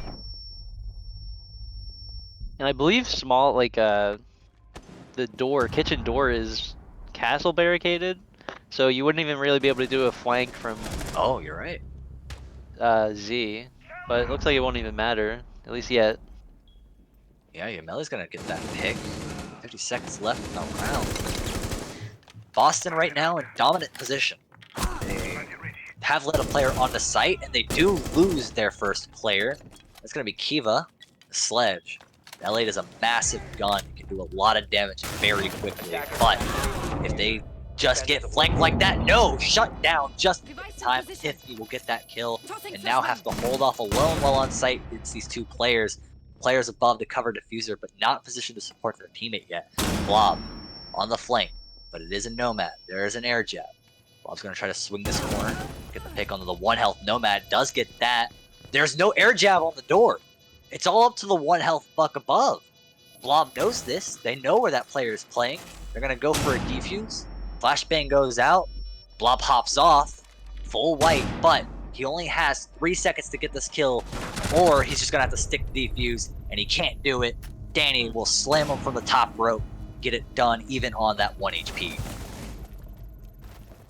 Yeah, and that's kind of, I mean, that was a really interesting take by Montreal. I mean, they had it down on a 5v3, down in man count. Essentially didn't really have map control besides upstairs, directly above the hatch. And still were able to get plant down. And that was kind of the issue with Boston's hold. None of them were really playing in kitchen. They killed. I don't really know what happened to Go for Air. He just was no longer in security, I guess. And He was playing kitchen door, and sledge dropped down, and 1 is gonna fight. Oh yeah, you're right. My bad. Yeah. So Sledge just goes in, gets his kills, kind of holds it down while Nomad gets plant down. The castle being barricaded behind them is the only reason they even won that round, because I forget who the flank was. I think it was. I know that 2 people. It was. I want to say it was I know that and someone else. But yeah, there because was they like pull 2 people on the the castle flank. barricade down, which is just an audio. All you're doing is you just have to listen for it. They get the plant down, get the kills, and then Blob has to, win a 1v2, which kind of saved the round there. And yeah, I believe it was 10 seconds to go. yeah, it was I know that on the vigil. So he comes up behind him, 5 gets seconds taken out, insertion. and then you have Epiphany and Danny, who are both 1-tap. They just got to hold it down, and that was kind of the weakness of the setup. They were just able to get the plant down. Yeah, it's easy to say it's a buck and he's 1 HP. It's very clutchable, but it was such a dominant. Yeah, decision. he has 3 flashbangs Like, sitting above you. it's- Not much you can do there. He has 3 flashbangs. He has the skeleton key, so I think that player was also low. So, 1 shotgun blast out of this world. You have low time, you can maybe try to shoot above and get a kill, but you're shooting blindly, you have no intel at that point. So, just a really hard clutch. They made the most of it, but not enough at the end of the day. Blob doing his best. It's going to be an up-top defense this time around as well. Montreal have done a great job attacking it so far, even when Go for Air gets an opening pick. Will it matter this time? Probably not, as Danny Slam instantly refrag it. And Montreal bringing a hard breach this time. 2 hard breachers, I guess, but like an Round of actual hard applause. breacher. Similar to how they did in the first round. Didn't get spawn peak, so that's good. Artemisia, I will say one thing. Montreal's winning this game, well, at the moment, 3-2. Anything could happen, make it 3-3, but Artemisia was like the big player for Montreal last game. And so far he's going 0-5. Where That's wild. everyone else for Montreal is picking up, whereas last game You know, Yeah, they and really Stein's weren't. also having it rough. They're all both That's 0, true. Yeah, 5 he's and 0 1. and 9 is 0 and 5 as And well. we were Yeah, just think talking about Twitter, yeah. Epiphany, Kiva, and Danny need to pick it up. Well, here it is. You All of them know, picked it up. Yeah. late to the party, but the party's And not if over. Rage and Artemisia, you know, if they were just doing a little bit better, this game is probably 1-4 right now. Maybe even 0-5 if they're just doing better. But On attack as well. That's what created me is that Montreal are up on their attack, and it was when they attack, it was their seems pick. very dominant. Yeah. I mean, one of the rounds that Boston won was just because I know that ran back upstairs and got an ace. So Yeah. It's go time. We've been talking this entire time, but something's got to happen eventually. And here comes the swings. Danny holding an angle. Blob feels the need to peek it for some reason, and he gets shut down. And that means it's going to be a 4v3 into this execute. But as we were talking about, it's very easy for 2 or 3 defenders to hold off against a whole plethora of other defenders, especially with a Goyo. Tight angle from Kiva will shut down Melly. I know that gets slammed by Danny, who's on a triple so far.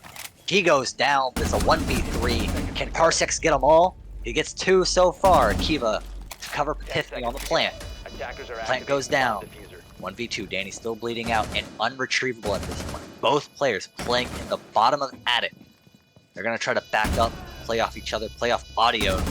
But Parsecs actually has a pretty good position here, but he doesn't know that both players are playing inside of attic. He's going to go for this swing, and he's going to miss it. Epiphany will shut it out. No more hero plays from Parsecs. It's going to put Montreal up 4-2 on their attack. And they look to close. They look to keep it going here and bring us to map 3. yeah, Montreal doesn't really. Well, not really Montreal. Boston, they just don't change anything with their defense. Go pretty much the same exact setup again. Same operators. It did work for them last time. It required I know that ace. And that time they would have needed one because Montreal was able to get the plant down on attic door and just kind of hold it down. Attackers need to locate. Surprised they just defuse never, bombs. they just didn't change at all once. Even if it's not like head holes or anything, just running a different setup, playing more aggressive in trophy, bringing a castle to hold armory side, just anything just to bleed Montreal's time down. Because they only had 40 seconds left for an execute. We were talking that entire time. Montreal was just kind of setting up for an execute. We used to see a lot of deployable shields facing attic side, and Boston have been pushing that not Boston. Montreal have been pushing that consistently with a Legion and a Maverick, who really don't have a way of dealing with a person playing behind a deployable shield attic. If you don't want to make the head holes, because I get it, sure, you want to play Swamp. Put a deployable shield in Swamp, or put it on the attic, right next just to so there's Swamp. more angles they need to worry about, yeah. Right? Yeah. Yeah. You can play and deny that entire push. It doesn't matter if they open it up to Maverick. Have a hard cover. They're just going to have to push you, yeah. Yeah. But it's no longer time to, change things up on your attack. It's no longer change things up on your defense. We swap sides. Boston are going to have to repeat what Montreal did. Even better if they don't want to go to OT. And OT is where things get thrown out the window and get crazy. So you really don't want to go there.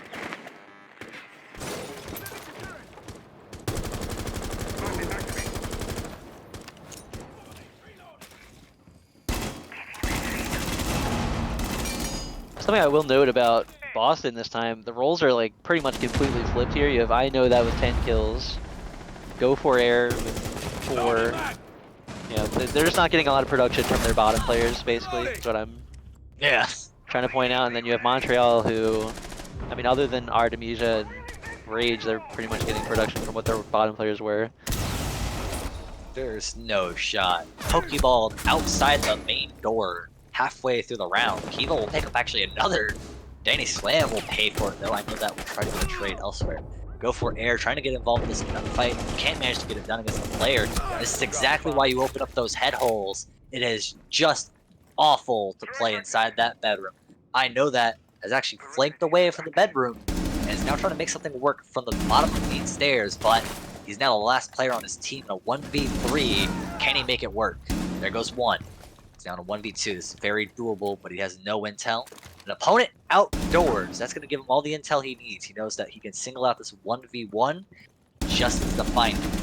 Pushing into tags, still thinks there's a player in there. But no, they've abandoned. They're holding diffuser inside of the bedroom. He's going to run full sprint into him. No! He gets spun on! Stein goes down. Can we get a quad from I know that to save the round? Artemisia. We were just talking 0-5 before this round. How they were going to need to step up in order to make sure that Montreal take this game. They did so well last game. We know they can do it. But can they close it out? Shots ring out, but they miss. I know that can reposition. There's no more utility. It's a straight gunfight against these two absolute gunners. And Artemisia is going to win it from behind the deployable shield. First defense round going in favor of Boston. That's Montreal, isn't it? Yeah. I messed it up again. I like Boston. My bad. Yeah, I mean, that round, so as we were pointing out, basically Artemisia, Rage needed to kind of step up. They were the players lacking, whereas last game, they were the ones kind of carrying their own weight. And while Rage had the opportunity, he missed a little bit. Not sure what happened. Probably because he was laying down. When you're laying down, your sensitivity gets reduced and everything. So was kind of a free kill, but either way, Artemisia was able to step up, gets the kill, and now has impact on this game. Attackers need to locate and defuse as many bombs And you can say he pulled his weight, at least for that round. 2 empty kills. I don't say that's cool. I mean, I don't want to rag on him too hard, because again, he did great in the first map. It's just, you know, it's been quiet from him, and he really needs to step it up, and that's fine. I mean, you know, you have some off games, you have teammates who are willing to step up and really bring the fire when you can. That's the sign of a good team. It's depth of talent. Everyone can pull their weight that needs to be. Stein goes silent. Well, there's another player to pick it up. That's exactly what we're Tiffany seeing. and Montreal. Kiva Yeah. And going it's from not much 1 different on and Boston. 4 kills, I He's- believe, to 16 kills combined. It's not that much different from Boston. I mean, you had Blob going absolutely crazy first map, Go for Air getting involved in a lot of those opening gunfights. This time it's I know that. And even, I would say, a little bit of Parsecs. Maybe not the most flashy of kills, and not a lot of them, but you've gotten some crucial picks every now and again that have really led to, you know, round wins. Or at least that one round win. That wasn't entirely good. So, you gotta really respect everyone on the team. Go for Air, no respect, peeks straight into Kiva, and will take him out of the round. 30 seconds in, and you're already on cam. That's tough. Like Boston just going for a straight bunker take here, playing some bunker wars. Count 3. So where's the other 2? My question. Looks like main long take. Blob's actually gonna get a kill upstairs, it looks like. They're going upstairs and, you know, clearing everything out. No, actually, it was Blob also in that bunker push, but there's 2 players above. Probably opening hatches and going to push from pillar, I would guess. Reinforcing that off is big. If you can't hold it, or if they just are clearing out your utility, might as well just reinforce it off. A bomb has been located. Next up is pillars. If they can take control of pillars, it's gonna be huge. If they can get contested, especially because there's these head holes on top of the wall. That's a great grenade. I know that will actually be the one to get the kill against Tiffany. And Danny from downtown will pick up I know that. Battle of the top frags. Danny this time comes out better. He's gonna have to get a lot though, and he's gonna be the only one remaining. Has to ace. He knows that there's a player coming down main, but can his teammates back him up in time? No, Danny's actually gonna rotate. Try to take one of these other picks. He knows exactly where the ace is because of the camera. And there is no coverage. There goes the kill. It's a 1v2, and Danny has control of the diffuser. But with a minute left, Austin can play for a trade. They can group up, play together, and swing, but they are currently separated. Yameli's going to try to use some of this utility that he has. 3 flashbangs, tight angle. No, Parsecs will manage to get the flank off on Danny. He can't watch 2 angles at once, and that's going to be an attack win once again. We're going to see a little bit of resistance from Boston here. They're not going down quietly. Yeah, and Boston just had a really solid attack there. The guys in bunker were able to clear out all the utility. Go for Air gets the opening kill into Pillar, I believe. Kiva, yeah, Kiva on the Rook. Actually, I think he was like running into Pillar, but I don't really know why you're doing that when you know that they're pushing bunker already, just running in front of the head holes. But especially when you have Go for Air, who just beginning of the round, he's looking. He's always on the prowl in the first 2 minutes. Attackers need to But locate either way, that was a solid attack by them. Able to clear the utility, push them out of Pillar, not Pillar, out of Elbow. Clear the roam. So maybe attacker sided Oregon. You know, maybe. I'm just suggesting. Mythical attacker side Oregon. I'm just saying. And it's crazy because I wouldn't even say that the bans are super, attacker side. Like, yeah, those Solus and Mira are great bans to take out, but you still have an Azam, who we haven't seen it. We still have operators like Fenrir, who we, are seeing now, and I believe we saw last round as well.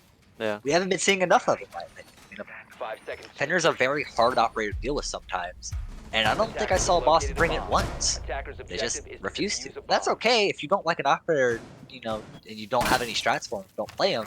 But to not bring in a zombie, and to not bring, a Fenrir, and there's a few other operators that I'm forgetting off the top of my head that would be really strong to bring. I mean, so maybe this is less of an attacker side at Oregon. These defenses just aren't shaping up to what they should be. But that's not to say that these attacks haven't been clinical. Some of these attacks are just absolutely crazy the way they're able to get in, get aggressive, play these crossfires and establish control of the site. So almost effortless. Yeah, both teams have had pretty good attacks so far. Boston had theirs last round. Montreal had about 3 of them.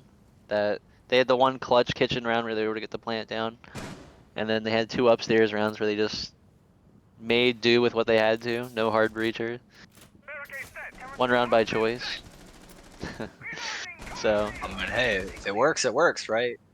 If it works. We can rag on it all we want, but at the end of the day, if they won the round, they're the ones playing in playoffs. I'm just saying, I'm not playing playoffs. They're they know a lot more than I do. This is going to be a roam clear. The Thermite's going to open up the attic wall, trying to make sure that the hatch is clear, that no one's able to peek down and deny a plant. But meanwhile, Parsec's shut down, and the wall and stage hasn't been opened. Epiphany will actually get another in the meantime, and is just going to hold down the fort. If he can hold down for the rest of the round, I mean, good on him. This is a tough spot to play. He's making do with what he's got. Out. I didn't even realize Danny has 15 kills. That's... Yeah, Danny started with like 9 kills in 3 rounds. He was popping off. And he hasn't slowed down. He still has 15, right? So... Yeah. It's gonna be Epiphany getting taken out. So if you're Boston, right, I'd say this game's, not over yet. You can still do something. You're on the attacker half, coming off a hot round, but are you thinking about, like, map 3 at all? No, especially not when you're allowing plant to go down by the attack. That is true, yeah. On stage. That's whack. There's no one above an attic. Like, a player can push up through attic completely uncontested. Someone's now in attic. I just saw the hatch break. And Science coming down the back stairs. No one to watch, any above. This is still a, a clutchable retake. Dine comes down, gets one, won't get the other. It'll actually be a closeout as all of a sudden the attack pops off and kills the remaining 3 players of Montreal. Through now you're definitely not thinking about... Yeah, now you're definitely not thinking about this map. Oh, yeah, guys, I was thinking about that question before I realized that Montreal is just not even playing site. 3 guys alive, you have 1 up and upstairs, 1 all the way over in small tower, basically. They had 4 at first, because that pick onto Figure was the first one. And then they just walked in and started planting. I forget where the second kill was. But it was complete control of up top Montreal. They just didn't realize, because the wall was open, right? Some people like talking about phantom pressure, where you open up windows or walls, and then sometimes you don't even have to play them. They're open. I mean, there could be a player over there, and that's very scary. Even if they don't exist, players who, could be holding angles that you don't see and could instantly just take you off the map, that's scary, and you can't allow yourself to get picked. So I can understand not testing it early on, But when the plant went down, they definitely needed to test it. That's what they did. They unfortunately just couldn't manage the retake. 5 seconds remaining. Definitely looks like we might have a Attackers objective to locate a bomb and potential defuse it. jump out here. Oh, definitely. Oh, he's definitely. He's Oh, looking. yeah. Gonna do his He knows no one's putting on spotting his him. go for Halloween costume right now. I think He's Go for out. would have jumped He's out by back in. now. Yeah. Artemisia got scared. Oh. Got spooked. Yeah, he was like, I'm not ready for this. Go for Air probably would have just stood outside waiting for somebody to peek him. He would. Did man, he'll go back out for seconds. He would have jumped back out already. They're gonna get the opening kill anyway. Go for Hey. Air. Speak of the devil. Yeah, so that's the attic player. We were talking earlier about, putting a rook in, sorry, not attic, armory. Talking about putting a rook in armory and holding that side of the map, slowing down the attack. That strategy obviously doesn't work out here for Montreal. They lose their rook. It does have its Give up. downsides. Yeah, it does have its I'm downsides. saying more along the lines of if you're just losing the one way you're doing, you have to try some other stuff. You gotta improvise, adapt, and overcome. That's exactly what's going on. The attack facing a very tough challenge in this top 4 hole. Go for Air might get. So far, they're making it work. Go for crazy shot on the Stein. Not allowed to play the game. Not allowed to get momentum back in his favor. But I know that will get shut down instead. It's gonna be Boston's top frag. Trade for 2 of the bottom players of Montreal. Artemisia is just waiting for the call, and he's gonna need to get that call now, because. Go for it, go off, but Artemisia now alone in the 1v4 on the flank. Drops Yameli. Plant going down by Blob, but now everyone knows where Artemisia is. Blob's going to be able to stick that plant by the foosball table, and Artemisia is going to have his work cut out for him. 3 different angles, all very passive angles, all very difficult to challenge. He's not going to get anywhere anytime soon. Boston, another attack to tie it up, and it is indeed an attacker-sided Oregon. Yeah, in Montreal, I mean, I guess they kind of foreseen the future there with the attack, picking attack side. They were like, this game's gonna be dominated by who can pick up the most rounds on the attack. And Boston right now, they have 2 opportunities to prove them right. I believe they've only lost, what? They only lost 1? They lost the very first attack round, and then they've rattled off 3 in a row here.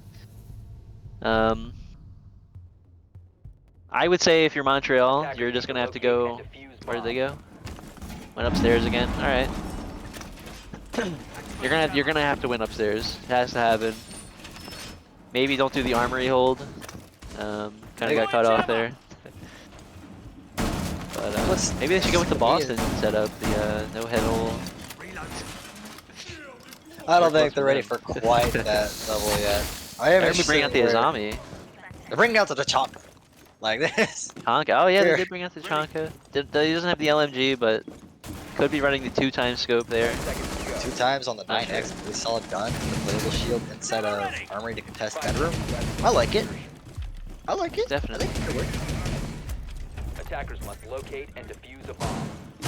What's interesting to me is that not only do we have the Azami and the Tachanka, and they're adapting to this up top hold, but they didn't go downstairs. They went downstairs, fairly well. I mean, they lost the first 2 picks, still managed to bring it back with that, sorry, I think they went a different round. No, they did win that downstairs. They still won that. So yeah, you won the downstairs very well. So why not go down there? You lost this site. Take your time to think about it, but it's okay. I mean, if you want to run it back because you're that confident in it, and I do like the changes they made, then sure, run it back. Let's see how it works.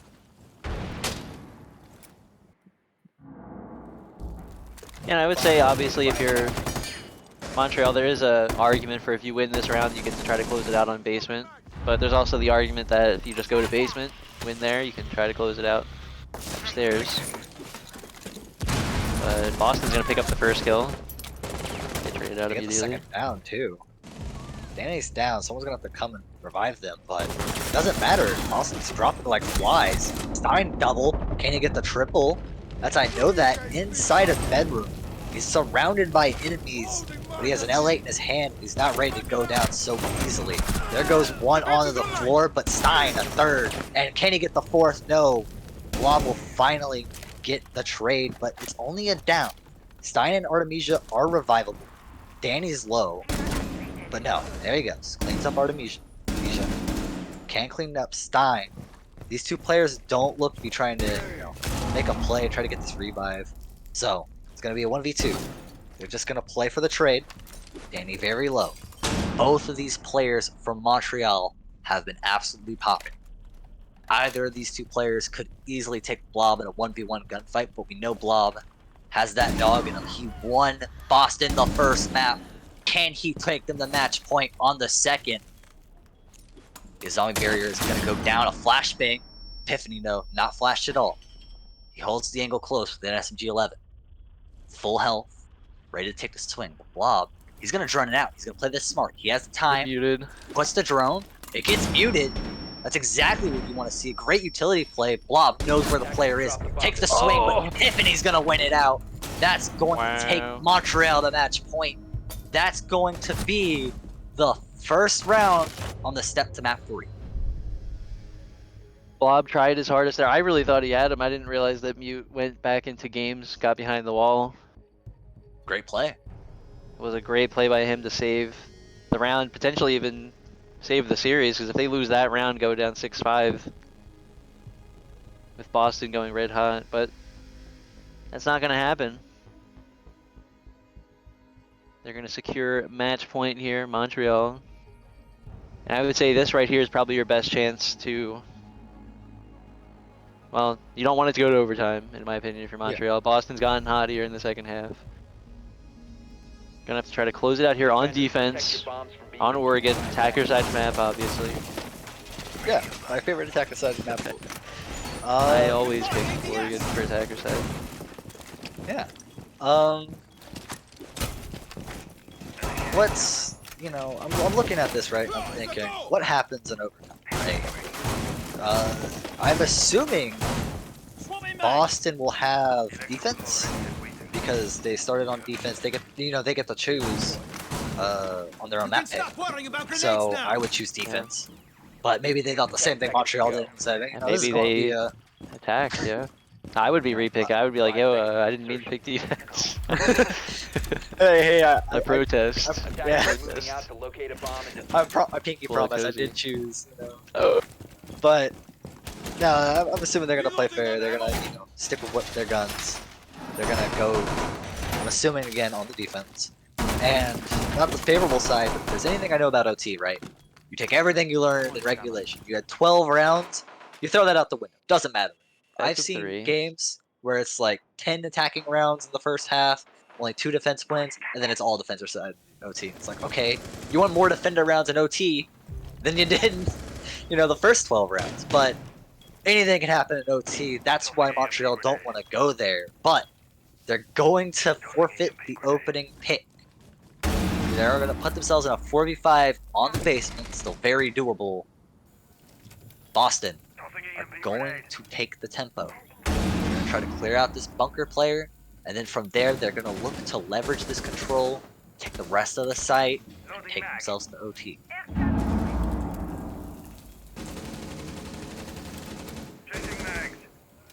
They do have this elbow control. It looks like most of Boston's going to be rotating more towards upstairs. They only have one guy even near bunker, and he's just droning right now.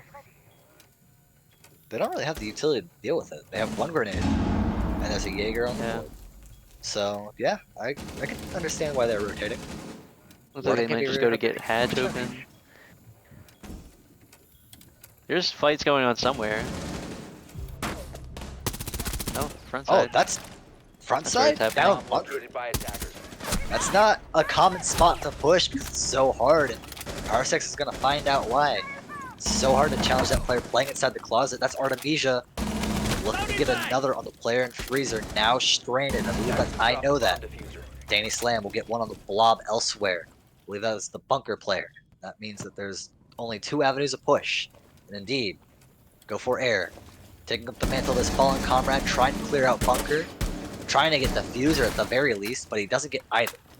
So he's gonna actually try to keep this fight going, but it's gonna be a prone shot from Danny in the corner. 18 kills. Can he make it 20 by the time they go to OT? I know that is going to get his own kill. Danny's still stuck inside a bunker, and this is a mantle hole. If he gets stuck in here, it's going to be very difficult for him to get out. There goes one piece of utility. And then the next, no, Artemisia will take down, I know that, Yumeli in the 1v2. 20 seconds left. Holding this tight in. 15 seconds Looking for remaining. something. Swings around. Danny knows exactly where he's at. 10 Yumeli seconds. not looking that way. Tries to single out against Artemisia. Does that. One more kill is all that he needs to take into the OT, but he can't get it. It's going to be Danny to close it out for Montreal. 19 kills. We're going all the way to our map 3 and our decider. And I mean that round there for Boston, they try going down front side. They secure the early man advantage once again, which they did most of the rounds. If my counting was correct, which I think I missed a few rounds. Boston had 9 opening kills to Montreal's 3, which is crazy because they went to round 12. But either way, I mean, the frontside take almost worked. They had 5 men to 3. Danny just laying down in elbow, never left elbow. He stayed within the same like 3-meter kind of parameter the entire round. The farthest I think he went was over to lay down in the corner, but you know, he picks it up anyway. It worked That's out. a crucial spot to hold. That's his It is job. They very told him to hold important. bunker. He held it. Did his job. I'm holding it down, Master. As we're Well, going down to map 3, I'll let what you. map was map 3 again? Can you remind me? Chalet. The El Clasico of Hyper. The most Yep. played map in Hyper. So both these teams know exactly what to expect. It's been a dogfight every step of the way, and I expect nothing less when we return from this break. Have a good time and don't go away.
The Koi the era. qualifiers. Electro.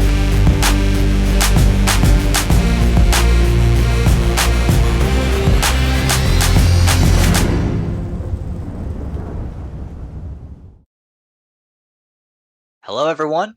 Welcome back to Hyper Series. And if you're just joining us, you've missed a lot. You've missed Attacker Side at Oregon. You've missed a absolute dogfight inside of the map of both Border and Oregon. And it's not going to change. We're going to Chalet.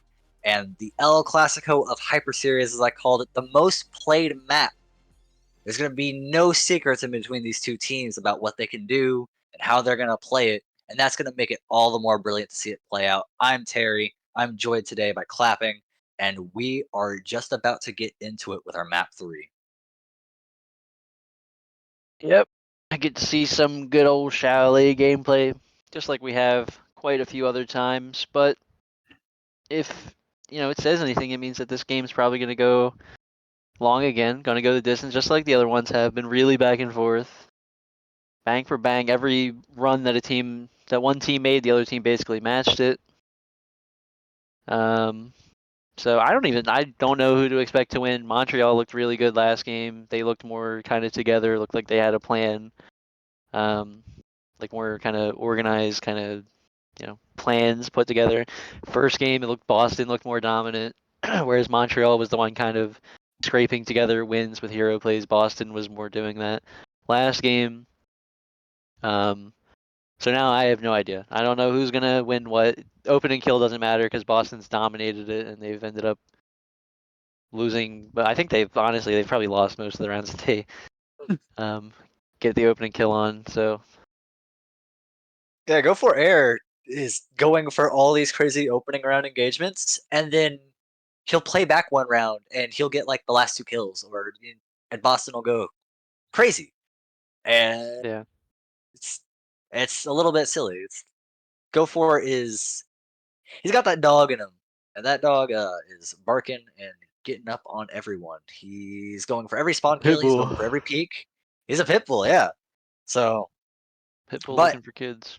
what's the play on Chalet? There are a lot of spawn peaks. There is a lot of places for Go for Air to repeat what he was doing on Border, just getting everyone's faces early on. But do you think that's going to be the game plan for Boston, especially when they start with attack?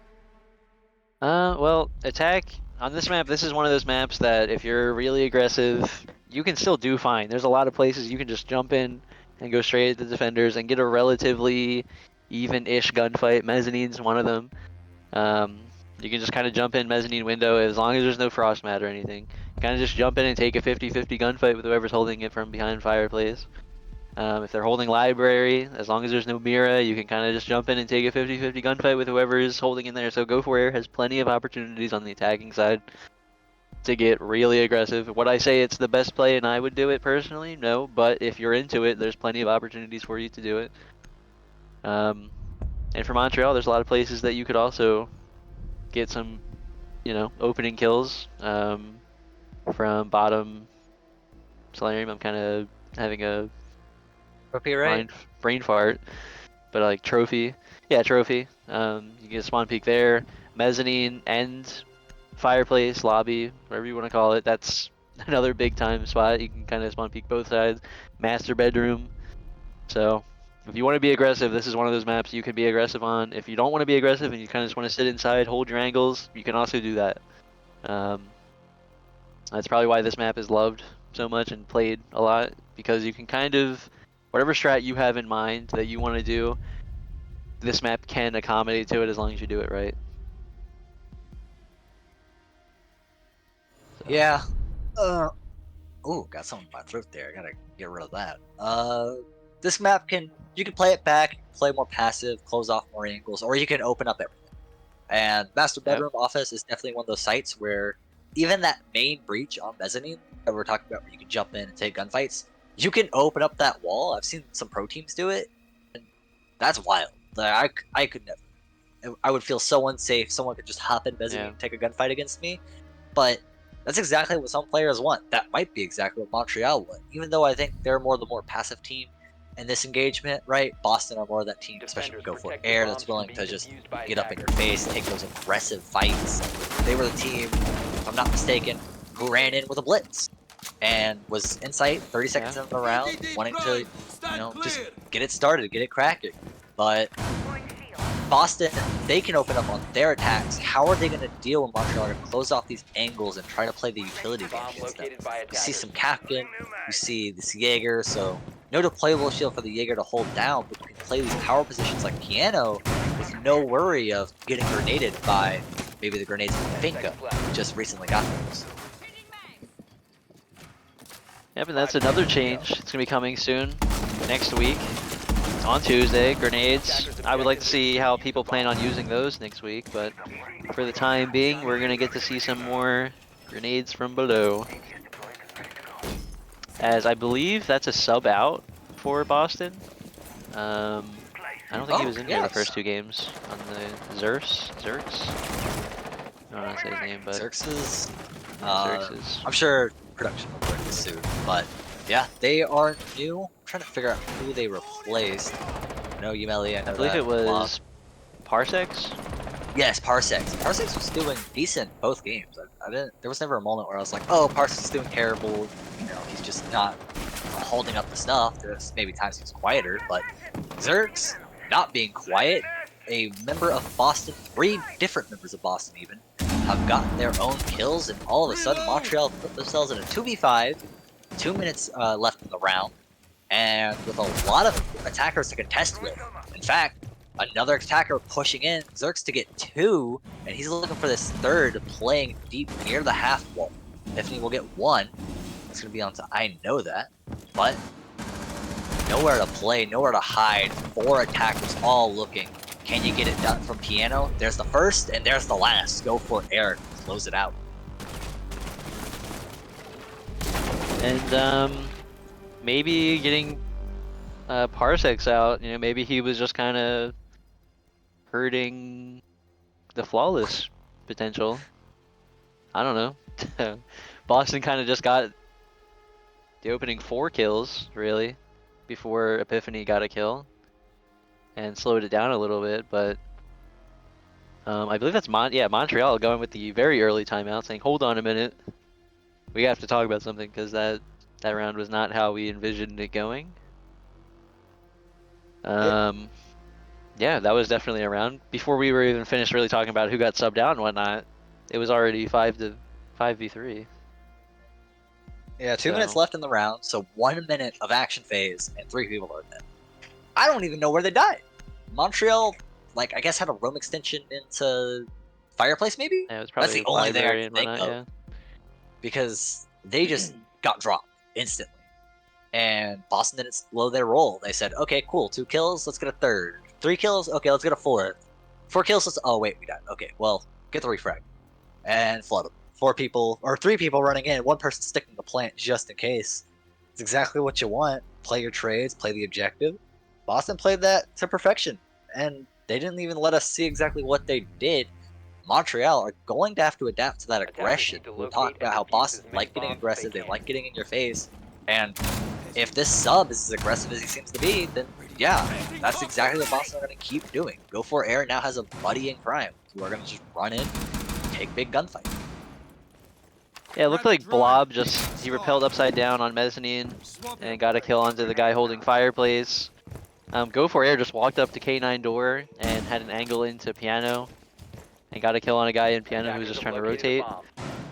And then Zerx got a kill on somebody that was trying to flank from kitchen side. He was just playing down near Trophy, I guess. Got a kill and then ran up Solarium and they finished it out.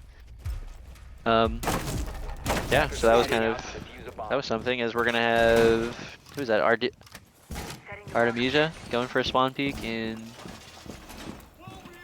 Downstairs. into helicopter pad. That mud room, yeah. Oh no, that's right there. Gaming. Oh, I get it. Gonna see him. No, oh. Damage trade back. Unfortunate miss. That could have been real bad to lose your ace early on, especially when Blob not only got a kill, but also got the wall open. That was instrumental in the round. If kill started to go Montreal's way, Having that wall open is a crucial objective. Misha playing this tight angle, doesn't manage to get the player inside the main lobby. Now they're strained. No help. They're going to have to take these gunfights unless they can get up this staircase. No, they're going to go back down. They're going to commit to this roam game and continue to try to be a thorn in Montreal's side, or sorry, Boston's side. And just like that, Blob gonna get a kill. Gets traded out pretty early. Go for Air does love his Osa on attack. I don't really think I've seen him run much of anything else. That's gonna be the Pinka inside. Somebody's just sticking with yeah, Alfred. he's inside. Went straight up Solarium again. Challenge that, and nope, not gonna happen. Epiphany shut down. And he's not even gonna try to slow down. He's just going. And he's looking for it. Not gonna even hold the angle. Cam up and everything. Don't even. I want them to know where I am. I want them to peek. I am 4-0, round 2. Give me the fights. Give me the smoke. Speaking of the smoke, this is where the smoke was playing last round. Danny not even looking at it. Frost dropped, and now it's all up to Artemisia. The first person with an opportunity to get a kill in the round is gonna have to get the remaining 4 against a very hot Boston. Elliott's gonna stick this plant. Finka to cover. Jackal to cover. Zerx to get a quad in the round. Boston, they are on the gas, and they are on Montreal's throat. I will say, you know, I know that Frost has to worry about double door and everything, but that's kind of wild that there's just a guy running wild through sight and you don't care. I know he's in master bedroom. It's just a decision. I don't know. Not much he could do there. I'm not like trying to, you know, shade. There's not really much he could do. It was a 4-on-2. And at the end of the day, if Mozzie just gets the kill in Solarium right away, that's a very winnable position because, you know, you just have 2 guys on 3. All of them are library side, library mezzanine side. So it's an unfortunate. But Zerx there makes the play twice in a row to kind of shut the round down. Really, last round it wasn't exactly on him, but he did go up Solarium and kind of add more pressure onto the defenders. He cut off a flank. And then this round he just runs straight up into sight in what was basically a 4v4 at the time, I think. Yeah, it was a 4v4. He just ran right into sight in a 4v4. And, you know, that was... I guess they just had nobody holding Solarium side. 10 seconds left before insertion. Well, they also got the opening kill, I believe, so... no, they didn't get the opening kill. They did get a kill in Solarium. And then they walked in the bedroom and got another kill. And that's when people started to rotate, but it didn't matter. So, you can't really blame the Frost that round either, because... No, I wasn't blaming him. Yeah, you're not blaming them, obviously. But just to kind of explain, they're the only thing holding back the rest of the push. Yeah, they have to if he just lets go, then... Yeah. And that's exactly why Xerxes doubled back. They had to kill that player piano so the rest of the team could join them and start getting that plant down. It was the correct play after all. You know that player's in bedroom. If they don't peek you, you can maybe hold off this push. If they do peek you, you've already kind of lost the round. You are leaving Mozzie off site and go for it. So, unfortunate round. Montreal are gonna have to clean it up. Will they be able to? Well, they're gonna go to a different site this time. They're gonna swap it up, try to do something different, make that adjustment later. They have to go back up the top floor. But the Boston will still get the opening kill. Go for air. We'll go up the main stairs and kill the roamer of Danny Slam. Gonna get traded out again. Last round, the same thing happened. 4-on-4. Let's see if anything crazy happens this time. I wouldn't be surprised if we just see somebody run in with the thermite. Zerx might just run down blue stairs. I think this is what we're about to see.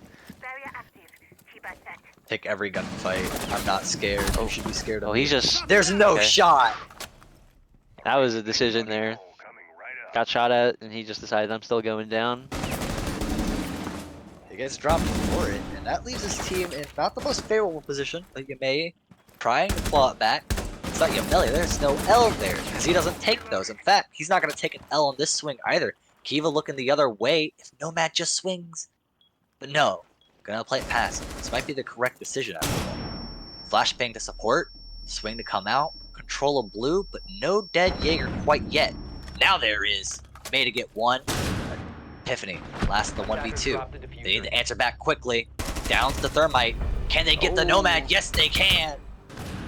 And Boston Epiphany with a big time lose play. their first round. Montreal to claw back. Yeah, Epiphany there makes a play in a 2-on-1. Nomad, I guess, just doesn't get the call into. Well, there's not really much he could have done. Honestly, the Azami could have flanked back around the other side. Yeah. But that was definitely just. I feel like where the turning point really was when Zerx just decided to try to run through the Azami barricade. I don't know if the audio. I know the audio kind of delays a little bit for us, so I'm not sure if he knew he was getting shot at already and just decided to keep going, or if he got shot at immediately as he was running down. So I'm not sure if that was just a delay bit on our part, but for me it looked like he started getting shot at, knew it, and was like, I'm just going anyway. Through a one-way, which if that was the case, that's a decision to make right there. He's 7-0. He can't die until he dies. Sure, he said these guys ain't hitting me. Ain't good enough. In theory, I mean, they shoot at you All secured. and they stop you because you're gonna back off, right? So they shoot at you, tell you they're there, tell them they're helping the angle, Sure, yeah. and yeah, like maybe they're just stop watching it because who would just walk down the staircase? Well, apparently Xerxes does. Xerxes does, and gets punished for it. Proves exactly why you shouldn't do that. But it is what it is. I mean, you gotta try to make those plays sometimes. That just wasn't the time to play. Montreal, first round on the board, but they haven't won this top 4 site yet. Make a couple of adjustments. Solus, banned in our first 2 maps at play. P90 in hand, Artemisia is probably going to go on a roam and try to deny as many drones as possible. And there's no finger from Xerxes this time. They're going to slow it down and play Diana with G36C. Hey, go for air there. Getting taken out, involved in another one. I know that. Back at least. We're just seeing everyone getting traded out. Kills going back and forth this game. That is pretty different from last game, I will say. Last game, whoever got the opening kill, it kind of just stayed like that for a little bit. This game, it just immediately goes back down to 4-on-4. 4v4, trying to figure out how to attack the site without the OSA. Before air can't play Sure, a they have no crucial role. EMPs. Oh, Well, that's doesn't right. matter. There's no, I guess it's they not just on the don't have wall. any. Yeah, nothing on the wall, I guess. Unless it just. I don't see how it would have gotten shot off, but. I was gonna say maybe an explosive or something from below, but it doesn't look like that's the case. Looks like there was just no mute jammer there. Doesn't matter. Maybe they want the wall to be open. Maybe they want to take these swings. But if that's the case, it was ill-advised. Stein goes down very quickly. They're gonna be bleeding out. There's not much way to recover now. Austin, 4v3, you have to make this attack work. It is still very difficult to push to the side from just one way. That'll be why Danny on piano with a deployable shield drops the first player to push in. It's gonna be Xerx, your entry fragment, your person that's popping off, taking off the board. It's not what you want to see, but the plant's going down, a lot of damage going out. They do know the plant's going down, but can they manage a response? Danny will trade out, he goes down. I know that the eyes in favor. Kiva tries to make it work, pushing through the site, can't get it done. Traded out by Epiphany. That's going to be a 1v1, but no. Danny's going to get picked back up. A 1v2, Stein leads out, finally, can no longer give intel to his team. May's just going to hold this passive angle. He has to deny defuse. They're going to try to peek, play for the crossfire. They're going to get it, and with plenty of time to get the defuse off. That's going to be another round for Montreal, but that one was a battle. Definitely was a really close round. I didn't expect to see Ace just go in and get the plant down, but obviously he could have. Mute was down, so you had no nitro cell in the area to kind of counter it. The only thing they've had available to them was the 2 impacts from Malusi or Epiphany, so plant was able to go down, but Boston just couldn't hold around that area, keep their bodies up. I mean, the issue that they're running into these last 2 rounds is Xerxes isn't really hitting the flank as hard as he did the first 2 rounds. And just kind of getting in. Not really blaming him. They made an adjustment, and that's a good adjustment by Montreal, able to limit his kind of explosive plays that happened the first 2 rounds. Able to pick up the rounds and even it out again, and we're just right back to where we were in the first 2 games, even in the first half. Yeah. Danny actually was the hero of that round because Zerx was pushing into piano, and they kind of, kind of shoulder peeked it, kind of to check who was there, and just enough their head exposed, and Danny said goodbye. Tight angle, not even another peek, just gone. And 2 and 3, but that's what I'm talking about sometimes. These crucial impact kills. Sometimes it doesn't matter if you have, 10 kills. If they're in empty rounds, you don't end up doing anything with them, just bait, or even like if you do get solid kills, but the round just doesn't pan out. That is the type of kill that you need. Just shut down their entry frag, really play your position well. That's what Danny did. You cannot disrespect those players who maybe don't have as much kills, but the kills they do have and the utility they're bringing is so crucial. Go I'll say this is kind of a unique. Oh. Okay. Go from in sight. And oh no! Artemisia's alive, but not for long. That's gonna be fucked. Inside a sight. The only player inside of the bomb site within 40 seconds of the round is go for air as the attack. But Stein will kill him and quickly retake control. As I was gonna say before, go for air just kind of got inside, no contest. Putting both Miras looking into games is not exactly the setup you normally see. Usually you'll see a heavy library hold with a Jaeger upstairs, 1 Mira on mezzanine. This one, they're just going heavy for trying to counter basically just a rush plant, I guess, which I guess they did counter because Diffuser's just in sight. Danny is the last remaining roamer, will get a kill. Kiva and Stein on site. It doesn't look like Danny's going to be able to get back to site. He's playing on the bottom of blue. There's a couple of players in that area, ready for him to swing, ready for him to try to get out. That's going to be an entrance from I Know That. He's going to fail on the entrance. Another kill elsewhere, and that's going to leave Yamei in the 1v3. Can he get it? Well, we'll have to see, but Stein is low health, playing the Mira. It's going to be a difficult couple of kills to get if he wants to get anywhere. And no, it's not going to happen. Even with low HP, the Jaeger will shut it down long distance with a headshot. And so we see the defense bounce back with 3 rounds in a row. Montreal are starting to get their feet under them.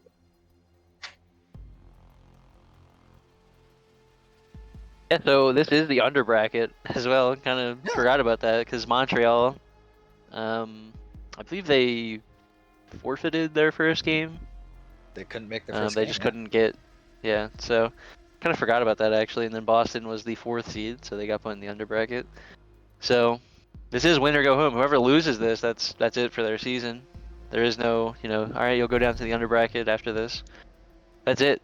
So Boston here is gonna have to try to pick it up a little bit. A 3-3 half on Chalet is perfectly fine for attack. Or defense, I guess, depending on how you feel about the other side. I don't know, I feel like what kind of hurt Boston there was really go for air gets into sight, which I don't know if he had it droned. I'm not sure exactly if it was a big brain play or just go for air doing what he does, just running in. I think he planned on doing that anyway, just trying to go up main stairs, get any picks he can. Either way, it worked out, I guess, for him. He got the opening kill, had full control of sight. Whether by accident or on purpose, did have full control of sight for about 20 seconds.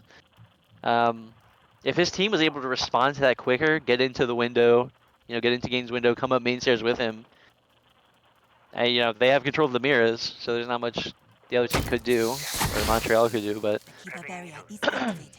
they're just a little bit slow to respond. Those Miras. And I guess right as Go for Air died, one of his teammates jumped into Game's window and he got taken out because they lost control of the Miras. And that kind of just swung the entire round there. Back into Montreal's favor.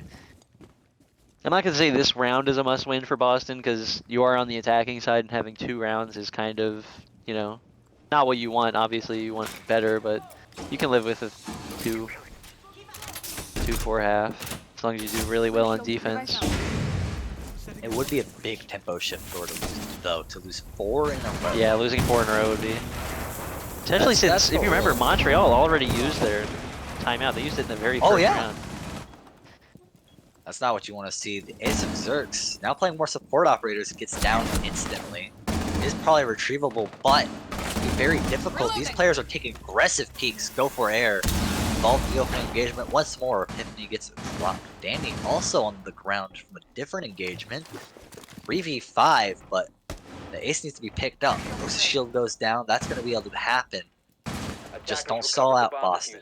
Take your time, drone out these players, use your utility. That ace charge falls short, doesn't manage to clear the Kiba barrier, but this is going to be an aggressive swing. No, just barely. Doesn't manage to get the pick. Instead, it's going to be Artemisia to try to get that first kill. Instead, Blob kills him on the rotate. Stein and Kiba now. We're going to have to play back, hold these angles, try to make it work. Kiba gets another. He tries to go for more, but no. 2 kills come out, and Boston even it up at the half. Yeah, Boston there, or not really Boston. Kiva tries to save the round. He almost does. If he could have picked up the second kill, they would have had a 2-on-2, I believe. He ends up getting taken out anyway, but close round at the very end. Boston had kind of a great take there. They had the Osa, they got all the walls open on backside. Kind of ignored frontside, but a lot of teams are doing that nowadays. It used to be get frontside open just to kind of be a distraction, maybe keep one guy on it, but a lot more teams nowadays, they'll just say, screw it, we're going full backside. They already know. And we're just going to try to win our gunfights. Yeah, Works out there for Boston. The issue with going frontside is that you need a lot of utility to be able to push in. You maybe need a Monty to take up space or smoke. There's a ton of angles you can get peeked from. Yeah, there's so many. There's like 4 plus I can think of. You get peeked from that little cabinet next to the boat. You can get peeked from main stairs, connector, and then the rotate from line. There's 4 different angles right there, and blue, blue door. And then not only is it blue door, but you can get peeked from either side of blue door. So it's just a lot of stuff you have to be paying attention to. 10 seconds to go. Boston won that on their opening engagements. Now they moved to their defense. Go for air, already starting off strong, 6-4. 1 kill per round, that's where you want to be usually. Will we see him get aggressive? That's not a question. That is a statement. Well, my front door, guess who? Go for air once again with the MPK. Trying to make something work, trying to get the opening kill. Trying to make himself the top frag if he were on Montreal. Montreal have a really even score split. Top 6 kills, bottom 3 kills. They're all lifting their own weight. They just need to get 4 more rounds to take this game. Keep their playoff dreams alive. Something I will say is a testament to Montreal and like how they're able to hold on after losing somebody is the fact that Boston's gotten the first pick 5 times in the first half, and it's 3-3 half. Yeah. And I'm pretty sure the round that Montreal did get the first pick, it was like immediately traded out. And a lot of Boston's were immediately traded out as well, but the fact that you're just able to like keep up with them even though you're starting off on the, you know, the downside. Yeah, especially if you lost your first 2 rounds, you keep forfeiting the opening pick and you battle back. You don't let it get to you. You keep an even head. Take these gunfights knowing it's a 50-50. You can win them, they can win them, but if you don't win them, you have a player to trade. You've been able to play the trades. Zerks, if he heats up, we see what he can do. He'll get the first kill onto Epiphany on the roam. He's going to rotate away unpunished. Wall will get open, but a 5v4 is nothing to scoff at. This can be very difficult for Montreal in their attack to try and find this entry.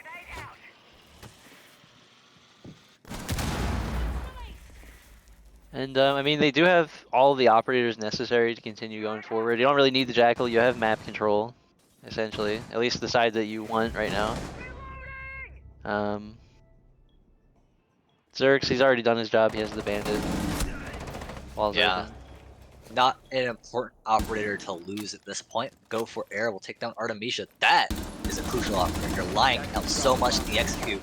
Kiva will get 1. Danny Slam goes down elsewhere, and Kiva, the last one left in sight.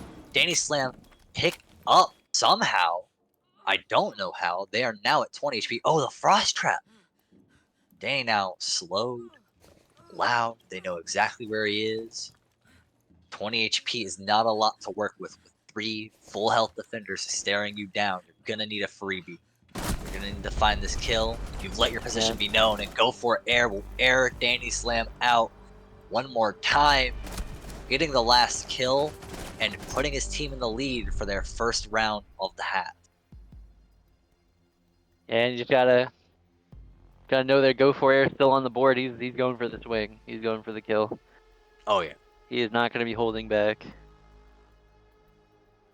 Now's not the time to be holding anything back. It's elimination game, elimination map. You've already done the first time to shine. This is the final stretch. Yeah, this half right here decides which team's going home. Basically, I mean, unless you go to overtime, but which is still in the books. We've seen one team look extremely dominant and then lose 3 rounds in a row. Austin are a big fan of that winning 3 rounds in a row thing. They won 3 rounds in a row on the first map to end the game. They won 3 rounds in a row on their attack, second half of Oregon on attack. So 3 very hard rounds to win. They bring it back 5-5. They still lose it at the end of the day, but Boston, they can just start stringing them together like that. If you're not paying attention, if you let it slack, they can just start getting hot, getting in your face. We know these players can pop off. You see, go for air. He's been doing that all game, just going ham, trying to get the opening picks. I know that with so many kills in the second map. Blob first map with 18 kills. So, and obviously we see Xerxes now getting 10 kills already, and it's round 8. So Boston can get hot, and when they get hot, they can trample over you. But Montréal Frostguard, I mean, it's in the name. They're keeping them cold. They're making sure they don't run away with the game at any one point in time. And, if they find themselves in the backside, sure, they'll bring it back. They can play off each other. They don't need as many people to go hot. They can play as a team. They have a very even kill spread.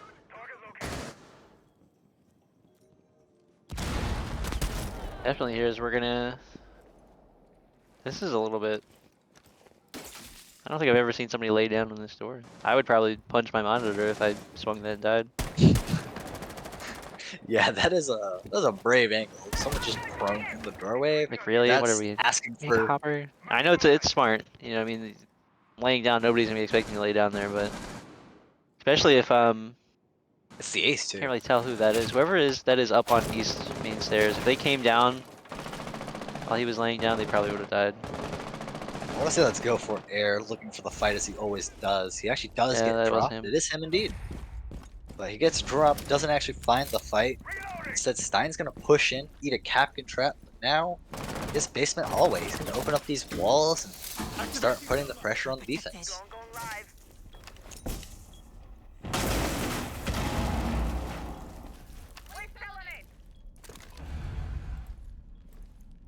Kiva to go down. Thermite's going to go down. Another Capcan trap. Not droning out these Capcan traps, not fine.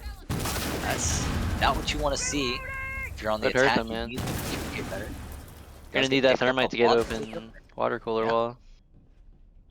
And he's going to have to try to fight his way across here. Honestly, I'd probably just go back outside. Come back around towards the trench. I would too. I don't know what players on these stairs. There's 3 of them, so likely Kiba's amongst them.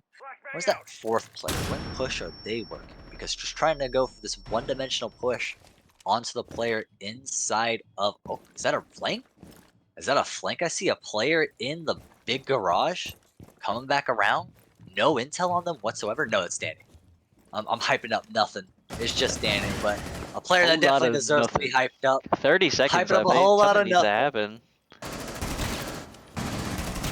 Something indeed. Blob ready for it. Thermite not getting this trench wall open. Alright, now he will. I was gonna say, if he wasn't getting that wall open, this round wouldn't. They still got time. They just need to make it work right here.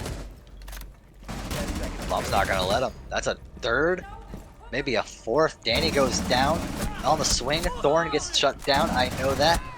Knows nothing, and Xerxes to finish it off. That's going to be a good round from Boston. Holds out even after the walls are open, and they battle back from losing the opening pit. I think Montreal just took way too long there. Thermite getting down to the cap cans upstairs kind of slowed them down too much. If they were able to get that wall open, the car garage wall, and then get trench wall open immediately, just kind of start pressuring them right then and there and establish control over Wine. Maybe not even like actual control, like killing him, but just forcing him out of there using your utility, using flashbangs and everything. Could have worked out better, but just got slowed Thermite down have there by smoke cap nades? cans upstairs. Protect your bombs You could have maybe being used by the smoke attackers. nade to try to force a plant. I think he had flashes. I mean, even flashes would have been fine to Yeah, probably would try have to been make something better. happen. Yeah, he did have flashbangs. Yeah, he had flashes, and then Jackal had smokes. So, could have used both, but I don't believe any of them were used. So, That's we're gonna see it's some not what you want to see. mirrors. There was a Womai on the board. We already know that Go for Air died, 30 seconds in the round. Maybe he has And two he Womai was, discs on site. Let's yeah, be he was honest with off. ourselves. Yeah, he. I don't think he was sitting in sight like, guys, I got it. Honestly, he's probably better out. Well, I mean, I guess Jaeger doesn't have the 1.5, so I was gonna say he's probably just better off running Jaeger, but Attackers are moving to defuse the bomb. he's running those high fire rate, 1.5 low recoil weapons. Which, I mean, for your playstyle, that's kind of what you want. You want to peek everything. You want to take fights. That's the characteristics to do it on. High fire rate guns, Attackers have dropped long the bomb. magnifications. Attackers I'm honestly recovered surprised we the haven't seen him more on like Doc or Rook. Someone who can be aggressive and then stabilize themselves. Like Doc doesn't bring as much utility. Sure, he still has the bulletproof cam. Doesn't have the ADSs obviously, but as a Womai, you're not getting anything out of Womai's gadget if you're just running upstairs and taking a bunch of fights. That gadget recharges. You want to, make it to the late round in order to really utilize it to the fullest. Use Doc.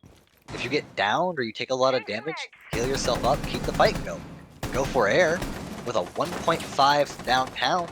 Trying to get it done. That's a good operator for it as well.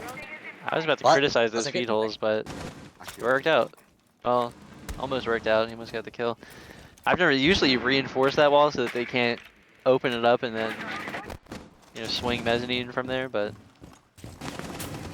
Yeah, it does kind of get countered from someone going front. they're gonna have to door. open up at least Oh, lobby yeah. door just to Yeah. get him to not play there.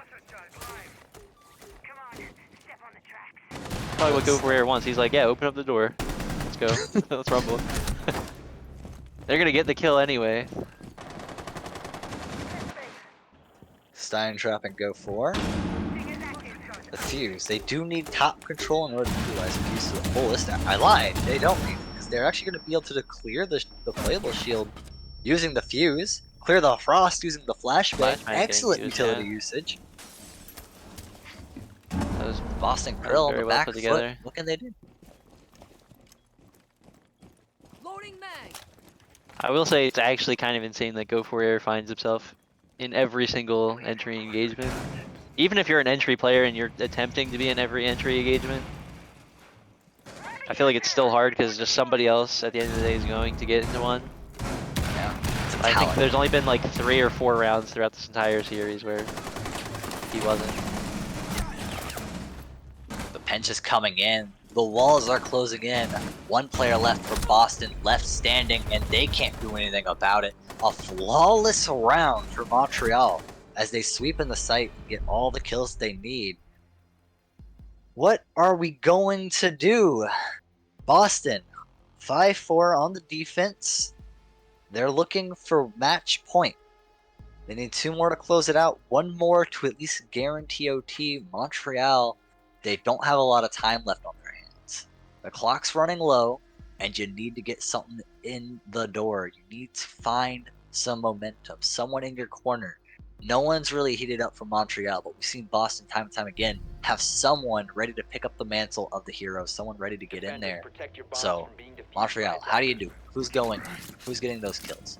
So far, it's been Stein, Epiphany. Not really the players from, last map that I would think of. Epiphany was doing fine, but Artemisia was another player. Map 1, getting really hot, now only 4 kills.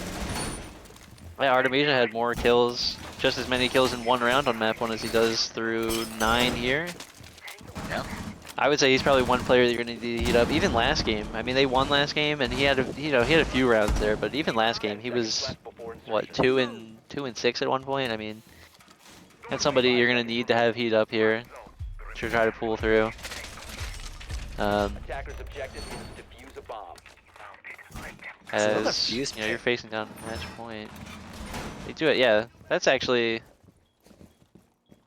interesting. I mean, I guess you could put it on the windows. Laying out the I don't really see where else you would put it. Maybe That's what on they did main last wall if you round. wanna. They managed to clear utility with it last round by putting it on the window, but Yeah, but you're playing vertical there as well, so you can also put it on the floors Yeah. for bar. That's a little bit more understanding. For this, that's really risky because you can just get shot off immediately. And it looks like he's just gonna put it on main window anyway. it's not gonna get anyone. No one. There's not really a place to anchor near that big window. So Yeah, I don't even there's- think there really would be any utility there.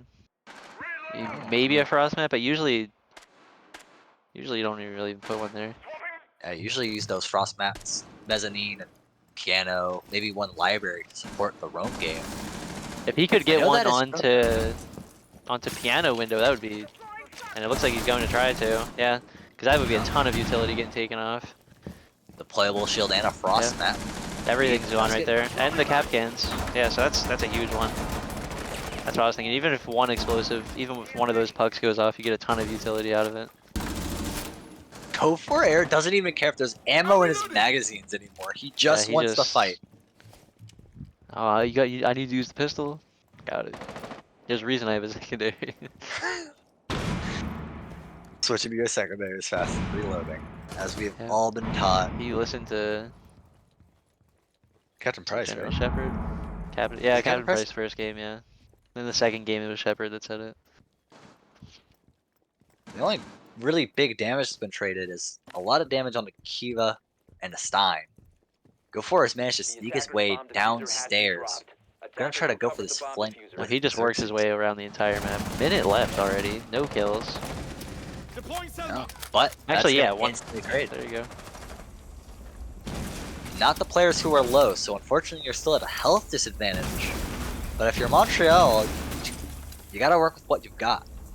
Kiva, I mean, look for Artemisia this for player. Xerxes, pretty Yeah, pretty a good. Go fuse for. for one of your top fraggers. That's a kill you're fine with taking. Attackers dropped the diffuser. Epiphany will get one. I know that will trade back as a 3v3. Util goes in. Danny gets a kill. But this player at the doorway hasn't been found out yet. He's gonna go for it. Yamei to get one. Yamei, can he get the second? No, he gets crossfired, and that's gonna cut him down. We're tied up, and we're gonna see all 12 rounds of regulation.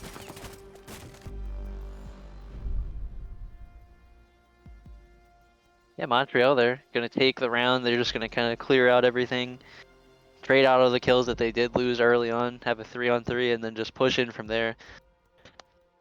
I will say we did criticize the fuse pick, but with one puck, he pretty much cleared out like half the utility. In piano, actually all the utility in piano. Yeah. So And it pushes that player back. If you had a person playing on the doorway to swing out as those hockey pucks went off, yeah, that could have been a kill.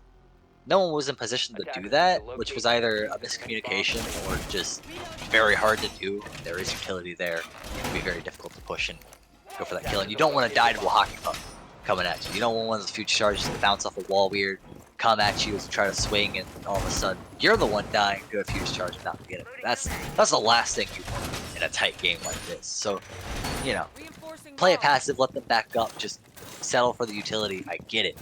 But Montreal, they did manage to take that round. They need to get 2 more if they want to close it out for OT. They need to get 3 more if we do go to 5 OT. seconds to go. And like I said, throw everything you know out the window for OT. OT's crazy. And honestly, with how these Defuse a bomb. teams have been playing, crazy might be what we want. I mean, they're already crazy. But if we go from crazy, what's above crazy? We're just gonna get silly. We're gonna absolutely Gonna get bonkers. you're gonna get real silly here. Real silly. And that's a lot of utility here. Watching blue stairs, you got a zombie and a deployable shield, which at that point is just, I wouldn't even push it unless you clear it, which you do have the ability to do so. Flores. You have a Flores, so you could clear all that. Just the deployable shield alone holding blue stairs is kind of intimidating, but having the one-way angle as well. Yeah, that's a recipe for disaster. Go for air on this roam. Does get droned out, but probably doesn't care. As we know, willing to just take whatever fight he can. He's gonna look for the first 50-50 gunfight he can take, and he's gonna take it. No cleared though. It's gonna be a mostly horizontal push. A lot of players already in the basement. No roam clear. They're gonna let go for air up here with only one player to watch him and pin him down. If this one might can make a flank happen, that's gonna be huge. Meanwhile, Montreal just setting up for this push, and Danny on the flank doesn't get it done. Go for the very strong peak. He's gonna get the opening kill once again, and he's gonna put his team in the driver's seat. 4 more kills until match point. Another kill for Go for Air. He just cannot be stopped. He is getting into all of these engagements, and right now he's feeling it. He's gonna get another down on the Kiva. He's not gonna see this player coming from the backside though. Artemisia will finally end the reign of terror, but they don't know about this player inside of the elbow. The wall's already been opened up. Here comes the Flores utility, but if he gets swung, that's going to be round, basically. It's going to be all up to Stein if Artemisia gets swung. There's No one swing in quite trench. yet. No swing. Artemisia holding the angle, but there's no one home. They're playing way back. They're playing inside of the tunnel, and Stein actually will come around and manage to pick up the kill. Unfortunate that he couldn't get anything done, but now there's a real chance for a plant here. Now you have a 2-on-2. Make it a 1-on-2. Kills trade back, but you don't want to trade if you're Montreal. You want quick, decisive kills. They have a lot of site control, but not a lot of way of leveraging it. And they're about to Plant circle. goes down, and it's faked. They get circled, and there it goes. That's going to be Boston on to match point. 6-5. Can they keep it going, and can they progress in the lower bracket? There's only one way to find out, and it's by keeping it hot and staying right where you want them. This is going to have to be on their tertiary site, though. They've won upstairs. No, they won. That's right. They won the middle floor. They lost the middle floor. Sorry, they lost up top. So now they get to go back to master to try and close it out. Most definitely, we're about to see if Montreal has made any adjustments. I don't even know what to predict. We've just seen just everything. Attackers need to locate and I don't know if we're gonna. bombs if they It can. really. I wouldn't even say it comes down to Go for Air, because Go for Air is involved in every opening kill.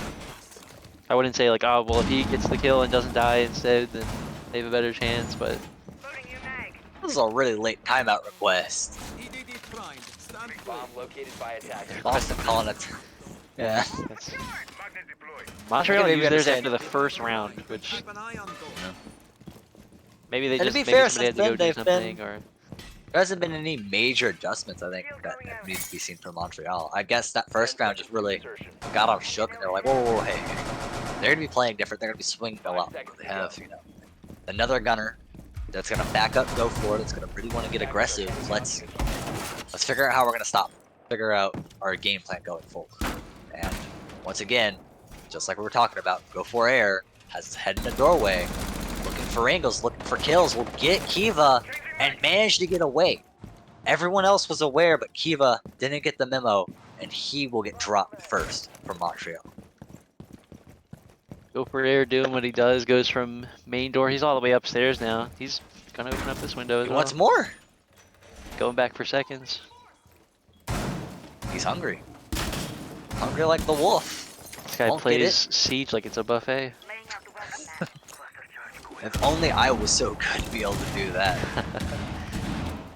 He's playing like it's a buffet, and let's just say he's not in the salad section.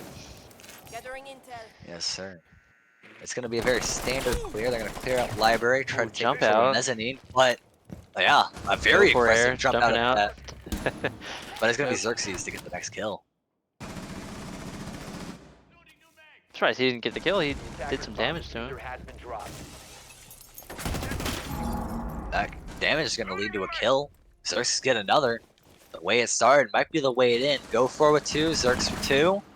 All up to Danny. 1v5. It's this or go home. He's the operator to do it. He can jackal scan footprints, find those 1v1s, but he's going to find Ooh, first, and he's he's not just going to gonna- get it. A flawless round from Boston to keep their playoff hopes alive. Montreal sent home from the upper bracket to the lower bracket to gone by their divisional rivals at that. Go for Air, rightfully earning the MVP for the last map. And if I had my way of it, I would say the MVP for this match. Yeah, Go for Air definitely just dominated this last round. This entire last game. Honestly, he had an impact on the entire series. You can't really point to any other player, I'd say, that was just in every single game, impacting every single round almost, as much as he did in a positive and negative way sometimes. He just was everywhere. Every single round. If he got that opening kill, he was running upstairs, going to another part of the map, opening up another window, trying to get another peek onto somebody, running out of bathroom window onto piano balcony, like just everywhere. He's just getting movement, creating turbulence. And Yeah, creating turbulence. yeah, that was a lot of movement from him. They found the answers in map 2. They didn't let him get engaged with as many opening crags as maybe, Go For wanted. But Go For kind of chilled out for a little bit. I think near the end of Oregon, I was like, Go For is playing a little bit more passive. He's playing a little bit more with the team. He's not really going for these crazy gunfights. I think he might have been the blitz that one round that rushed in. But outside of that, it wasn't like, oh, Go For, getting in the site, getting aggressive, trying to take every fight. Instead, I it think was, it was Parsecs that round. yeah, but Yeah. Parsecs, yeah. My point being is that he really toned it back for map 2, and then in map 3, he was ready to turn up the heat with another entry fragger, and Boston, a lot of the times, they lost the round before they could even get past the initial, taking control phase, trying to establish control around the site. They would be all dead before that could even happen. Yeah, a lot of those rounds there, I would say the entire series, honestly, with the exception of map 2, Boston just looked more dominant. In the first game, Montreal did have their rounds where it was Artisma and Rage, or Stein Rage. They both just had their hero rounds to kind of put them up. Had some other rounds where other players put some stuff together. Game 2, they really came back. They had more of a put together, established plan, which I would say it definitely was a plan since they went attack first on Oregon. Shocked me and made it an attacker-sided map for this series. And then game 3, Boston just looked like, they had it in the bag. It was Montreal's map. Also, Boston won both of Montreal's map picks.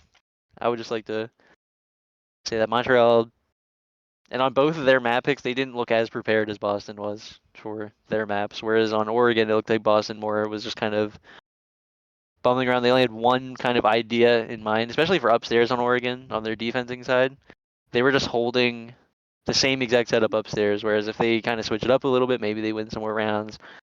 I don't know. But either way, Boston, great series from them. Montreal put up a great fight. All of these games went the distance. Not quite into overtime, but every single game pretty much went, at least, I think one game went 11 rounds, which was game 1. Yeah. I So, mean, 12 rounds 2 times in the regular series, 12 rounds 2 times in the season. You had one 11 round map, and that was the first map of the best of 3 series. So, if I'm not mistaken, we do have an interview. So we'll get right to figuring out who that's gonna be. I'm excited because there's a lot to talk about with this, this long of a game with this many talking points. Obviously, you'd go for. I would love to talk to Go For about what's going in his head when he's like, all right, gotta take this fight, gotta get aggressive, gotta really get involved. And that was a lot of Boston in in that final map. A lot of them were just getting involved, making plays, making pushes happen, or even just, hey, I have site control, I'm gonna get the plant down. A lot of times you saw a couple kills go Boston's way and they go for a plant. yeah, definitely. As, I don't know, both these teams just looked really evenly matched. I'd say Boston had more of the kind of aggressive gun skill Atlanta-esque type of vibe. Like they're just going for gunfights. Atlanta obviously way better. I'd say if you put Atlanta and Boston together, that's a different conversation for a different day. But yeah, they were just really aggressive. Montreal kind of tried to play more back. They did have some aggressive plays in mind. Um, went for a few spawn peaks, but not nearly as much as Boston did. Boston at all times pretty much was in Montreal's face, taking gunfights. And Montreal won some, Boston won some, and that's how you get a, what would it be, 35 map series. So as we're just waiting for the interview. Yeah, it looks like we're having some technical difficulties, but we'll get that sorted. Do not worry. To I continue believe that talking means about. Oh, sorry. I'll let you. Do we know who Uh, Boston would be playing next?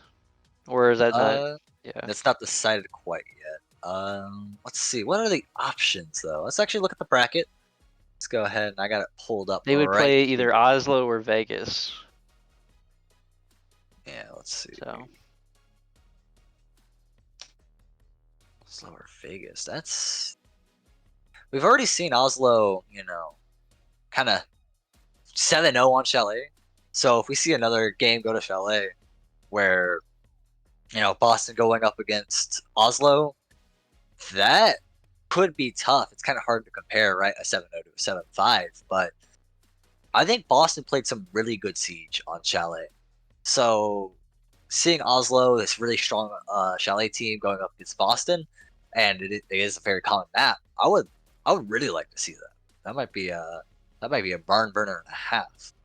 And if I'm not mistaken, Las Vegas Sevens top seed in their division going to be their first game of playoffs being played against Oslo. If they are everything that I've heard, then Las Vegas Sevens, Oslo are going to have a tough fight ahead of them. That being said, looking elsewhere in the bracket, Montreal obviously going home. Very disappointing finish from them, but someone has to go home in that first lower bracket round one. It has to happen.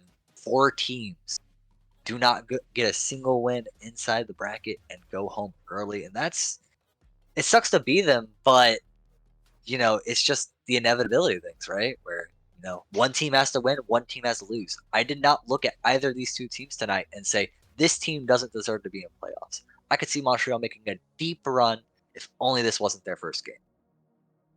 yeah, Montreal definitely put up a great fight. I'd say that I just think these two teams matched up really well. Not quite a finals matchup.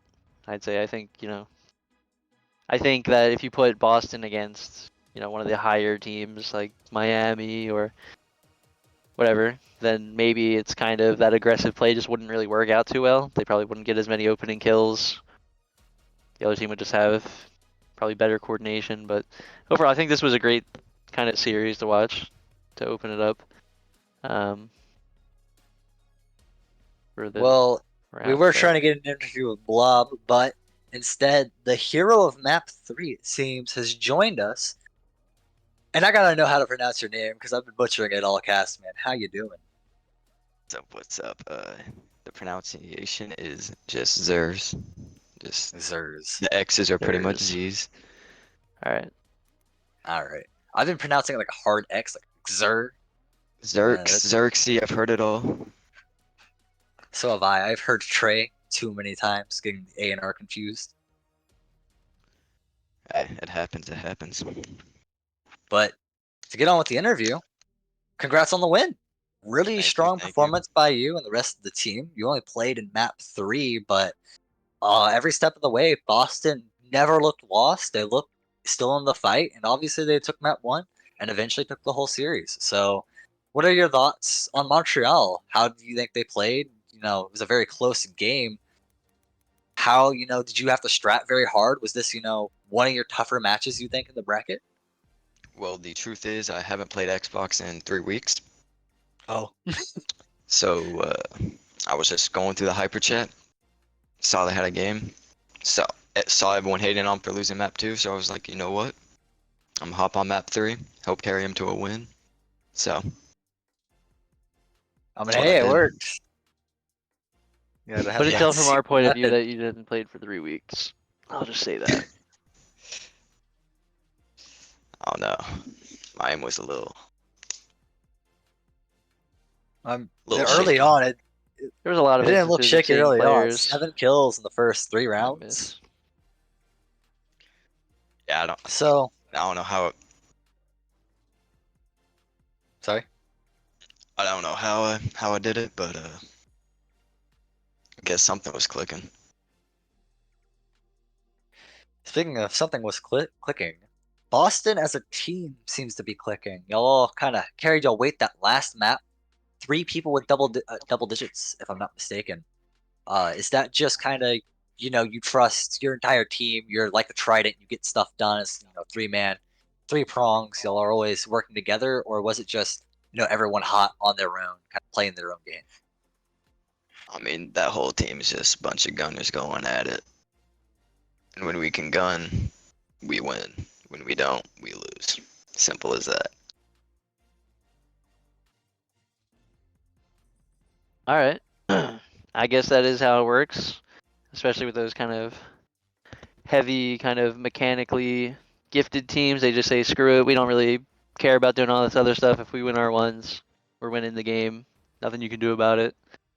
My only question really is for you guys. You guys played them twice in the regular season. I don't know how many of the games you were there for in attendance in the regular season, but all the games pretty much I'd seen they went 7-5 in the regular season both games, with you guys winning one, them winning one, and then here you guys go win 7-5 first game, lose 7 to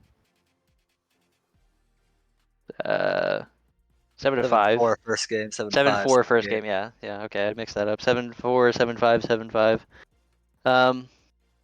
Do you guys think that like how do you guys think you match up going up against whoever you guys have to play next with Las Vegas or Oslo? Well, if it's Las Vegas, or not Las Vegas, if it's Oslo, already beat him once. Why can't we do it again? That's definitely the All right. mindset. All right. And then Definitely the Las mindset to Vegas, have. overhyped. Oh, Overhyped. All right, okay. all right. I see. Is there anything else you want to say before we close out here for the day? Good job to my teammates. That's pretty much it.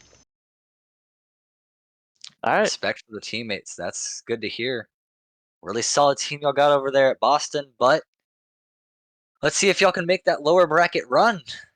Until next time, though, that's been it for Hyper Series. We appreciate you all coming out, and hope you have a wonderful day.